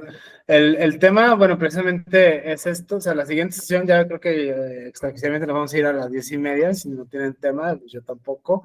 Creo que esto para la primera sesión está bien, o sea, en más tiempo, más por más, en ese aspecto es interesante, no hay ningún tema. De hecho, podemos llegar a hacer la dinámica de esto, propuesto de productores simbólicos de sentido y las relaciones de poder, hacernos escritores. Esa es la propuesta. Yo ya tengo un rato de experiencia en esto, de escribir papers y capítulos. Me gustaría, pues, precisamente ayudar a mis colegas, empoderamiento de ciertos compañeros, sobre todo cuando seas estudiante. A mí me hubiera gustado que me hubieran dicho esto cuando nos estaba en licenciatura, ¿no? O sea, esto ya lo aprendí yo hasta en la maestría, el doctorado, o sea, en ese aspecto es a mí interesante esta invitación, o sea, sobre todo entre pares, o sea, pensando en ejercer este poder, no solo de manera, digamos, negativa, sino de manera constructiva, ¿no? Un acceso activo a las acciones discursivas, a la acción comunicativa, por ejemplo, de la que habla Habermas, a los actos de habla, de los que habla John Austin, a los juegos del lenguaje de los que habla Ludwig Wittgenstein, todo este andamiaje que viene desde la filosofía del lenguaje, desde la filosofía analítica en específico, y aplicarlo a las habilidades filosóficas. Por eso, la idea original con Andrés fue hacer este fit, fue hacer digamos, sinergia, ¿no? Hacer esta conjunción de la praxis judicial, o sea, el lenguaje jurídico, el abogañol craso, puro y duro, crudo en ese sentido, con la filosofía. O sea, esta área de oportunidad se hacen cosas muy interesantes, ¿no? O sea, en ese aspecto la apuesta es ahora que se enriquece con Luis, que prácticamente los Musk, con Nicky, o sea, prácticamente la pedagogía, o sea, cómo se explica esto, las relaciones de poder que existen, por ejemplo, Nicky en las currículas, en las planeaciones, o sea, porque se estudia una cosa y no otra, ¿no? O sea, lo decía hace rato Mónica, en Derecho, o sea, a mí me hubiera gustado que estos temas se trataran más en academia, en la licenciatura. ¿Por qué se omiten estas cuestiones, no? ¿Por qué se hacen de lado? O sea, en ese sentido, no sé, no tiene poca utilidad práctica, solo es como, no sé, esto y estudiar Derecho Romano y es lo mismo. O sea, en ese sentido, está como utilidad pragmática, histórica, o sea, darle un giro, o sea, sobre todo muchas veces, muchas personas es porque no saben, simplemente, ¿no? O sea, le sacan la vuelta para no quedar mal. O sea, yo he escuchado incluso a jueces, operadores jurídicos, gente muy seria, con citas realmente lamentables de Aristóteles, ¿no? O sea, hablando cosas que Aristóteles dijo y tal, premisa mayor, agarró usted, señor juez, los tópicos, agarró usted los analíticos, ha usted agarrado la metafísica, no, jamás, nunca, nadie, ¿no? ¿Cuántos libros de Perelman has agarrado en tu vida? ¿Cuántos de Toulmin sabes en qué página? En que nadie nunca soporta la carga de la prueba.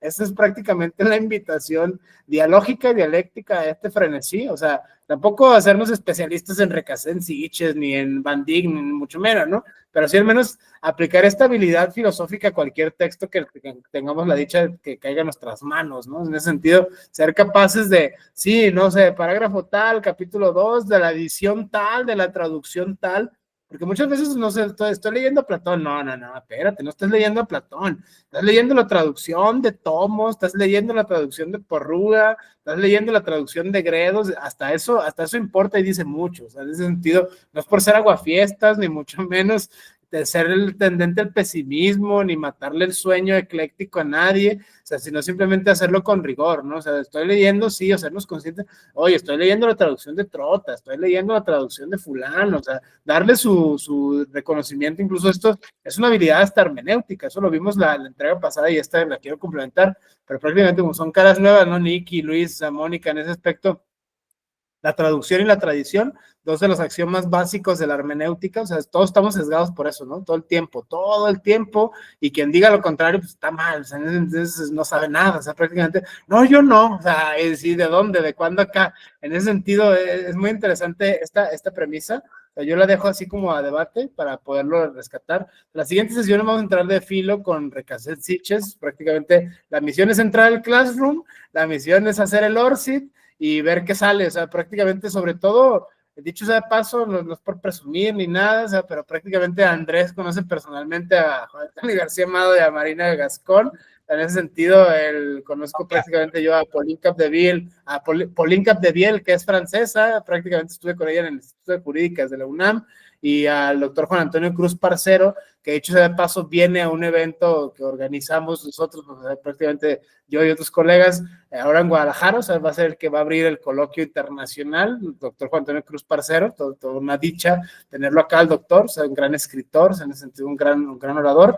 En ese aspecto es diálogo con los vivos, o sea, en ese aspecto la obra escrita de los vivos, o sea, tampoco es esto, pero prácticamente sí sería esta la postura, la invitación, o sea, volvernos nosotros productores activos de sentido, o sea, ejercer este poder simbólico que tenemos como ciudadanos, en primer lugar, o sea, como operadores jurídicos, como profesionistas, como académicos, y hacer de esto un semillero de investigación, o sea, que sean habilidades filosóficas 3, 4, 5 hasta el infinito, y cada quien empezar a sumar nuevas voces y nuevos puntos de vista. Ahora, pues no sé, o sea, en este sentido es como que el pretexto para congregarnos, en ese aspecto, pero ya después pueden cambiar las dinámicas, o sea, puede ser una asociación hasta civil, no sé, o sea, ver otras formas en las cuales podemos organizar, pero precisamente la apuesta de esta, por eso me gusta mucho este texto de Van Dijk, ejercer el poder. O sea, el poder se ejerce, como diría Michel Foucault, ¿no? En ese sentido, es prácticamente esta la invitación, darle esta línea, o sea, ya está constitucionalmente de 8:30 a 10:30. La siguiente sesión vamos con Recasset Sitges, o sea, obviamente no vamos a hacer toda la lectura completa del texto. En el Classroom vamos a poner ahí de tal párrafo, tal capítulo, pero sobre todo cuando son textos tan grandes como ese, por problemas, por ejemplo, ¿no? El problema de la verificación judicial, el problema de verdad y filosofía, ¿no? O sea, por ejemplo, este es bien clásico, la verdad o la verdad jurídica, ¿no? Ya es un tema semántico, ya es un tema ético, ya es un tema lógico. Todos estos debates están implícitos en la actividad jurídica, pero si lo vemos de la filosofía, creo que sacan pues más venas de análisis. No sé qué opinen, o sea, Andrés, Luis, o sea, Mónica, Nikki, en ese sentido es tan interesante escucharlo. Sí, Omar, tienes, ahorita que digo, lo que escuché en aquella primera charla y ahorita que te escucho hablar, yo que tengo la formación de origen o de base del campo del derecho, y por eso de hecho me interesó, ¿no? Aquí esta serie de sesiones, porque dije, de verdad, qué verdad, y lo que ahorita lo reiteras, de veras, uno que está en el campo del derecho y se prepara y se forma y adquiere todo ese criterio, ese sentido jurídico, criterio y sentido común también, ¿por qué no? Y el criterio jurídico, pero sí es a partir, sí, de obras y autores incluso, ya reconocidos incluso, ¿no? A nivel nacional y con todas esas obras, como dices, de porrúa tradicionales y clásicas, pero uno escucha hablar también de todo el ámbito de la filosofía que dio aportes al derecho, pero a través de estas obras. Pero dije, de veras uno, y las repite, pero no porque ni siquiera uno las haya investigado o escuchado, si es que son autores incluso como es, vivos, directamente de los autores, sino que uno es la réplica de lo que ya a veces hasta pierde precisión, como dices, mal citados a Aristóteles y más. Yo reconozco con humildad esa parte, y por eso dije, bueno, qué interesante es analizar estas obras. Sí, es cierto, es complejo por la cantidad del volumen que tienen, digo, así como que de una semana a otra, pues igual y darle lectura integral, pero por lo menos o algún capítulo que nos llame la atención, alguna se ha apartado, algo que nos llame de hacer un análisis, pero ya directo, ¿no? De los autores, y no así por referencias que luego andamos hasta replicando de manera errónea totalmente. Por eso digo, sí me interesó, dije, bueno, incluso, pues, ¿por qué no ir un poco más allá, no nada más así la cita del que dijo y lo que dijo y lo replicó, sino que ya es un poco más de primera mano. Claro. Sí, No sé si... Sí, dale. Sobre todo, bueno, este comentario así andando un poquito. Pasa mucho, o sea, por eso mismo usamos autores de habla hispana, ¿no? O sea, en ese sentido, Pauline es francesa y tal, pero pues escribe en español, ¿no? En ese sentido, su obra ya es como de aquí, de la Ciudad de México, ¿no? O sea, ya es como chilanga banda, ¿no? En ese sentido, es interesante este fenómeno porque para saltarnos esta brecha hermenéutica, ¿no? O sea, a ver, levanta la mano aquí quien sepa alemán, ¿no? Levanta la mano aquí quien sepa élfico, o sea, no, pues espérate. O sea, en ese sentido, es traducción, interpretación, o sea, en ese sentido, brincarnos la mayor cantidad de filtros, o sea, son autores que escriben en español, punto. O sea, la entrega pasada nos habíamos encontrado este problema porque estábamos analizando Ronald Dworkin, por ejemplo, ¿no? Cuando Ronald Dworkin empieza a criticar de los jueces y tal, el caso fulano, ¿no? Pues si no sé yo common law y si no sé historia no, pues años luz de distancia de este cuate. Igual Robert Alexi, ¿no? O sea, cuando empieza Alexi a matematizar las fórmulas y cosas loquísimas que hacen su teoría de la argumentación, el doctor Alexi, o sea, incluso Ferraioli, ¿no? O sea, empiezan a citar pues, de su rancho, de lo que saben, como cualquiera, ¿no? De su tradición.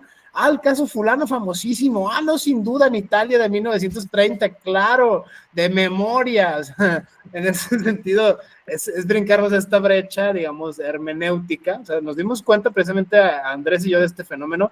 Oye, y si unificamos todavía más el criterio, o sea, para que sea menos violento el tema de la epistemología. O sea, el más local era Miguel Carbonell, ¿no? O sea, en ese sentido, Andrés fue mi maestro en el Centro de Estudios Jurídicos Carbonell, o sea, yo estudié ahí en la licenciatura, medianamente está en la tradición, el doctor Carbonell, pero prácticamente es el único, ¿no? Quizá, o sea, para evitarnos el hecho de analizar el contexto, el hecho de analizar la obra, o sea, todo eso implica, por eso es que en esta selección de autoras y de autores, y multiplicamos la apuesta con Pauline Capdevielle y con Gascón, precisamente por la perspectiva de género, porque bueno, Pauline es ahora la directora del Comité de Bioética Nacional, ¿no? O sea, en ese sentido, si ustedes siguen las actividades del Instituto de Jurídicas, la bioética feminista está encabezada por ella y otra serie de investigadoras nacionales, ¿no? Es interesantísimo esta perspectiva, la defensa del aborto, la defensa de los derechos LGBT, la defensa de los derechos de niñez, la defensa de los derechos, muchos de perspectivas están allí, en la forma, por ejemplo, el texto que vamos a leer de Pauline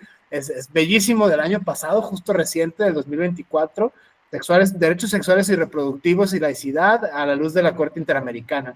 El análisis de sentencias, por ejemplo, esta doble argumentación, o sea, leer, yo la conocí a la doctora y la verdad le aprendí varias formas de escribir, o sea, esta forma de citar filosofía, textos duros de filosofía, textos duros de sociología, textos duros de antropología, de repente con tesis de jurisprudencia, con sentencias de la Corte Interamericana, o sea, esta, digamos, como argumentación jurídica es buenísima, o sea, la doctora, si han tenido la dicha de, o al mismo doctor Juan Antonio Cruz Parcero, eruditísimo, o sea, el famosísimo lenguaje de los derechos de Cruz Parcero, o sea, prácticamente es una revisión de los conceptos, estos debates clásicos, que si positivista, que si pospositivista, que si naturalista, que si los escandinavos, o sea, todas estas cuestiones que si uno no sabe de teoría del derecho, pues nos pasan de noche, ¿no? O sea, pero cuando nos empezamos a clavar justo con esta cierre, o sea, en este aspecto para dar más apertura, nos dimos cuenta precisamente el origen, o sea, la causa eficiente, la materia prima de este seminario, de esta serie que pensemos que sea pues, una larga lista, ¿no? Este es el 2, el 3,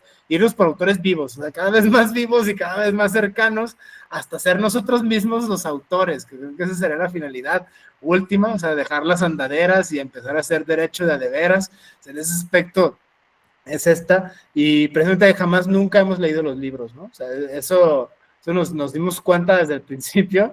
Dicen que decía que dijo, o sea, es el chismógrafo famoso, romper esta como cuestión hermenéutica, o sea, hacerlo por nosotros mismos, con todas las cargas sí, epistémicas, o sea, ejercer el poder simbólico que tenemos como ciudadanos y empoderarnos, ¿no? Pienso hasta el derecho convencional de formar parte de la vida cultural de nuestras comunidades, o sea, por ahí van los tiros.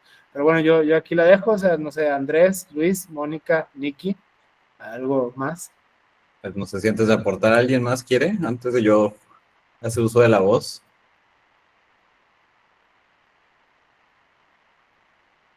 Si no, pues vamos a rápido dar una conclusión, pues nos quedan 7 minutitos.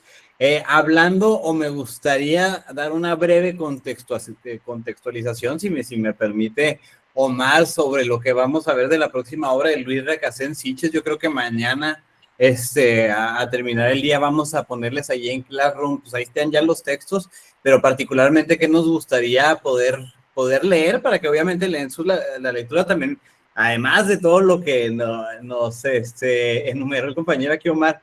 Hay que también, si quieren verlo esto como un pequeño club de lectura, si también podemos darle esa pequeña perspectiva, vamos a leer ciertos textos y pues sí, como si fuera un club de libros, ¿no?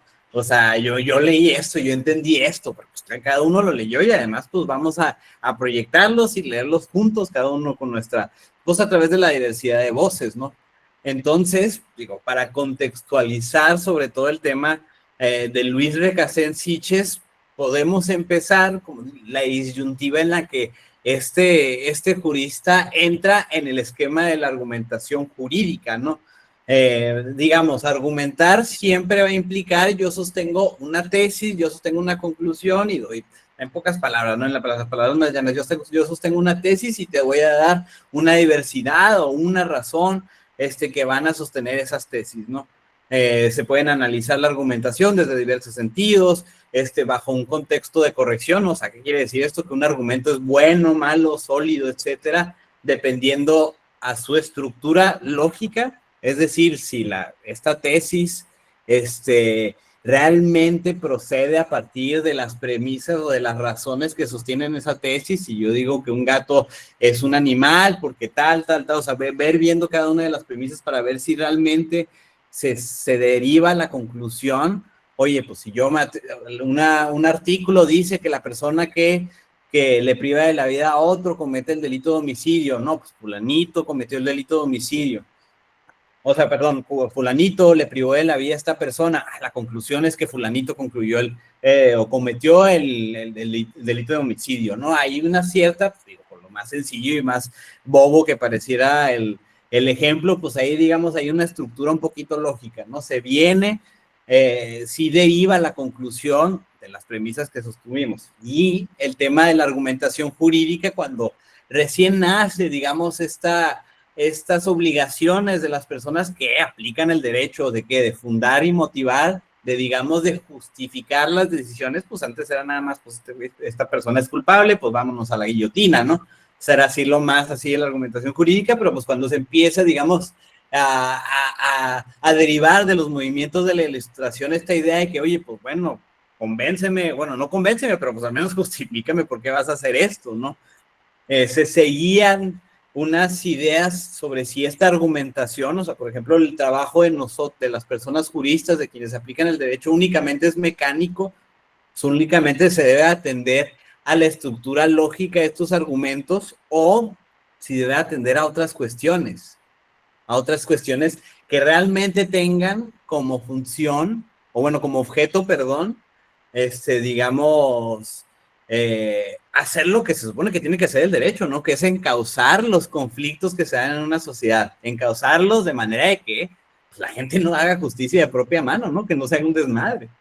Entonces, bajo esa crisis donde, oye, pues era nada más una lógica como matemáticas, como dice Omar, ¿no? A, B, C, D, y ya exclusivamente, y las personas, hasta ChatGPT, ¿no? Cualquier inteligencia artificial podía reemplazar a un juez, se pudiera ver así, o la lógica del derecho es una lógica viva, una lógica práctica, una lógica que atiende a ciertas valoraciones quizás que no escapan, pero no es suficiente el esquema lógico, sino un esquema más, como veis, como como lo reproduce este autor, Luis Recasens, un esquema más vitalista, más vivo. Y ahí es donde va a partir, donde vamos a partir con este señor Luis Recasens Siches. Pues esa es como que mi participación. No sé, Omar, si tuvieras algo que comentar, o hay alguna... Recordar la tarea, el ORCID, saquen su ORCID para empezar a pensar en hacer un paper o más de dos, no sé, cualquiera de nosotros tal, o sea, o hacer 2 binas, ¿no? O sea, equipos de 3, publicarnos un paper y tal, o sea, en ese sentido hacer ese experimento de empoderamiento colectivo, precisamente pensando en la lógica, utilizándolo pragmáticamente el texto de Van Dijk, o sea, ser creadores activos del poder, o sea, en ese sentido ejercer activamente ese poder, este poder como las élites simbólicas, o sea, lo vamos a tomar como grupos de pertenencia y grupos de referencia, formamos de una manera u otra de élites simbólicas, o sea, cada quien, o sea, dices Mónica, trabajé en los juzgados, ¿no? Luis, el medio alterno, Andrés, Poder Judicial Federal, o sea, Nicky, la construcción de pedagogías y de currículas desde la nueva escuela mexicana, o sea, en ese sentido, es poder, o sea, prácticamente el hecho de aprender, o sea, el difundir estas cuestiones de sociojurídicas, ese es el discurso de poder, es el discurso de las élites, es una élite cultural, autoconsciente de su propio despliegue dialéctico en el devenir, o sea, en ese aspecto súper hegeliana esta intuición, pero muy útil, creo que la moraleja está ahí, o sea, la enseñanza está abierta a la invitación, o sea, empoderarnos mutuamente, o sea, colectivamente, en conjunto y por separado, ahora sí, prácticamente, para poder construir sentido. La propuesta de este seminario es que salgan papers, o sea, en ese sentido, hacer un semillero de investigadores entre colegas, en ese sentido, ya donde estemos doctorado, maestría, licenciatura, da igual, ¿no? Da igual el rango, da igual la medalla, o sea, al final lo que importa es el logos, ¿no? O sea, en ese sentido, a punta de argumentos, conquistar las comunidades epistémicas locales, o sea, en ese sentido, a punta de silogismos. Esa es la propuesta que yo hago, o sea, a mí me ha funcionado, yo ya llevo 10 años de experiencia en esto de escribir capítulos y tal, o sea, no soy tan bueno como me gustaría, pero ya llevo más de 2 publicados, así que pues prácticamente ya es un camino que me gustaría que recurriéramos juntos en ese aspecto. O sea, las revistas indexadas, casi escribir a destajo de cazarrecompensas.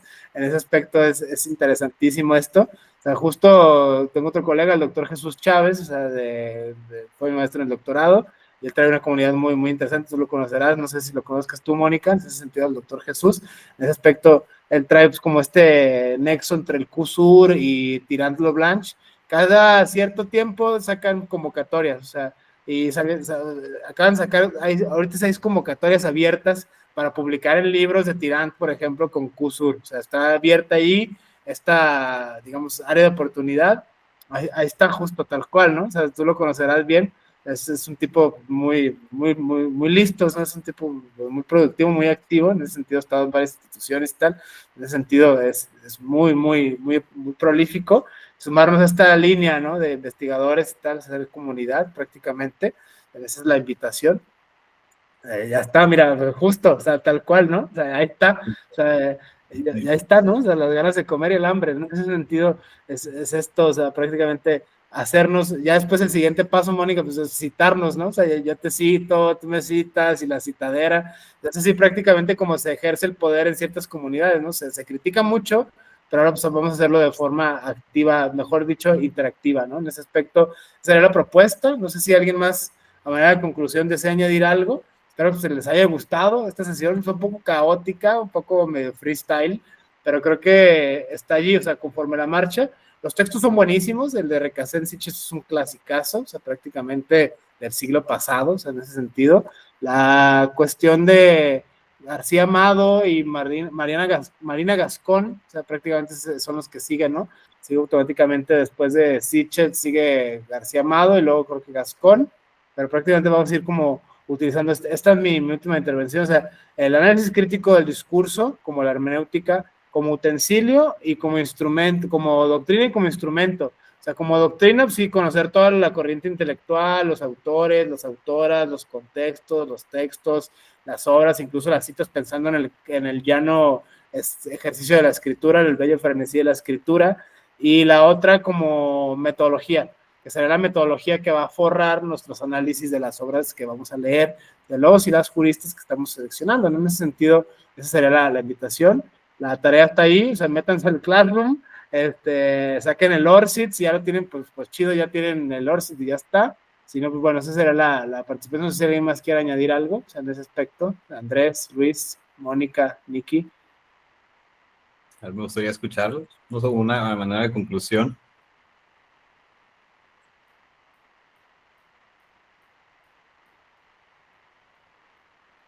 Si no, sin problema. Pues, si quieren ya con esto, pues son las 11, digo, son las 10:30. Pues si no hay alguna duda, también eso es cualquier cosa, alguna cuestión, alguna perspectiva, ya también dieron hacia alguno de sus objetivos con estas sesiones. Pues esperemos, por supuesto que vamos a dar todo para que se logren. Pues bueno, si no hay más, pues yo creo que aquí lo concluimos. Y nos veríamos la próxima. Y nos vemos el Gracias, próximo lunes, termina la grabación. Les agradezco. En orden, Luis, y luego ya Mónica. Sí, muchas gracias Andrés y Omar, aquí un gusto. Y normalmente, digo, me parece bien lo de las 10:30, digo, porque los lunes sí traigo luego ahí un compromiso ahí de una clase que de hecho yo estoy tomando, luego me toca andar dando clases que soy del claustro académico acá del IJA y ando en diferentes foros ahí impartiendo clases, pero es una que estoy tomando los lunes, no es tan tarde, es temprano, empieza a las 7, pero luego sí precisamente luego me ando desocupando, así como que se supone que debería ser de 1 hora y media la clase, pero luego me ando desocupando ya más tarde porque luego se prolonga, pero sí, en cuanto yo me desocupe, pues luego me enlazo con ustedes. Y no sé, a mí no me tocó en el chat, como ya entré después lo del Drive y todo eso, pero igual estoy atento para... Sí, ¿verdad? Claro. A ver, Mónica, igual pasamos pues, ahí por, no sé, aquí por este medio, por otro, ya sí, dale. Ay, no sé si vi bien, creo que Mónica va a hacer un comentario. No, No, muchas gracias. No sé, una disculpa. Bueno, pues entonces ahí está Classroom, como medio, sino también ahí pues Omar les puede compartir así directamente, yo creo, a través de los medios que tenga, la información. Y pues bueno, pues nos veremos el próximo lunes. Gracias. Muchas Bye. gracias, nos vemos el próximo lunes. Todo esto lo va a estar grabando y quizás lo suba, no sé, al canal de YouTube y tal, pero si no, pues ahí vemos en ese sentido. Pero bueno, gracias, Nicky, Luis, Andrés, por esto. La finalidad, insisto, ya con esto me despido, es el tema de hacer esto una comunidad académica, o sea, empoderarnos mutuamente, citarnos en el mejor de los escenarios, ¿no? O sea, si otros lo hacen, ¿por qué nosotros no? En ese sentido, es prácticamente jugar con eso y hacer textos de calidad, sobre todo aprovechando el pretexto de la lectura, que los vamos a tener como súper frescos. O sea, para nada, me sorprende todavía a muchos colegas, llevas 20 años, 30 años leyendo, no, es que no son mis temas, es que no estoy preparado, o sea, es como por Zeus, ¿hasta cuándo, no? En ese sentido es la invitación. Pero bueno, saquen su worksheet, nos ponemos de acuerdo con el tema del Classroom y nos vemos el próximo lunes para hacer la revisión ya con el axioma. O sea, se recomienda también, obviamente, hacer la lectura de los 3 capitulitos de de Van Dijk para tener como que el marco teórico actualizado. O sea, hay una disculpa por la premura del tiempo y tal, pero yo creo que la siguiente sesión ya entramos con todo el poder a leer con el análisis crítico del discurso la obra de Recasens y así sucesivamente hasta que terminemos esto. Esto después podemos poner a consulta popular si hay una habilidades filosóficas 3, ¿no? O sea, y qué autores o qué autoras, sobre todo dando pluralidad de voces, o sea, sobre todo gracias Luis, Nicky, Mónica, o sea, por sumar este esfuerzo, estas trincheras, o sea, los alternos, desde la experiencia judicial, desde la experiencia como constructor de sentido pedagógico, creo que es muy enriquecedor esto para darle mayor cobertura a este tema de la filosofía del derecho y hacer filosofía del derecho local. Entonces, esa sería la ambición más acabada, o sea, el proyecto más ambicioso, hacer una especie de colectivo de semillero de investigadores en ese aspecto que no sea pues meramente inocente, ¿no? Que no sea nada más así del tiempo, o sea, al final sean nuestros nombres publicados en obras, o sea, justo ya tienes, Mónica, la experiencia con estos libros de Jesús Sentirán, o sea, es súper genial esta área de oportunidad que tenemos, y bueno, yo lo dejo aquí, muchas gracias a todas, a todos, nos vemos el próximo lunes, gracias. Hasta luego. Buenas noches, nos vemos la próxima semana. Hasta luego, Descansen. buenas noches, gracias. Bye.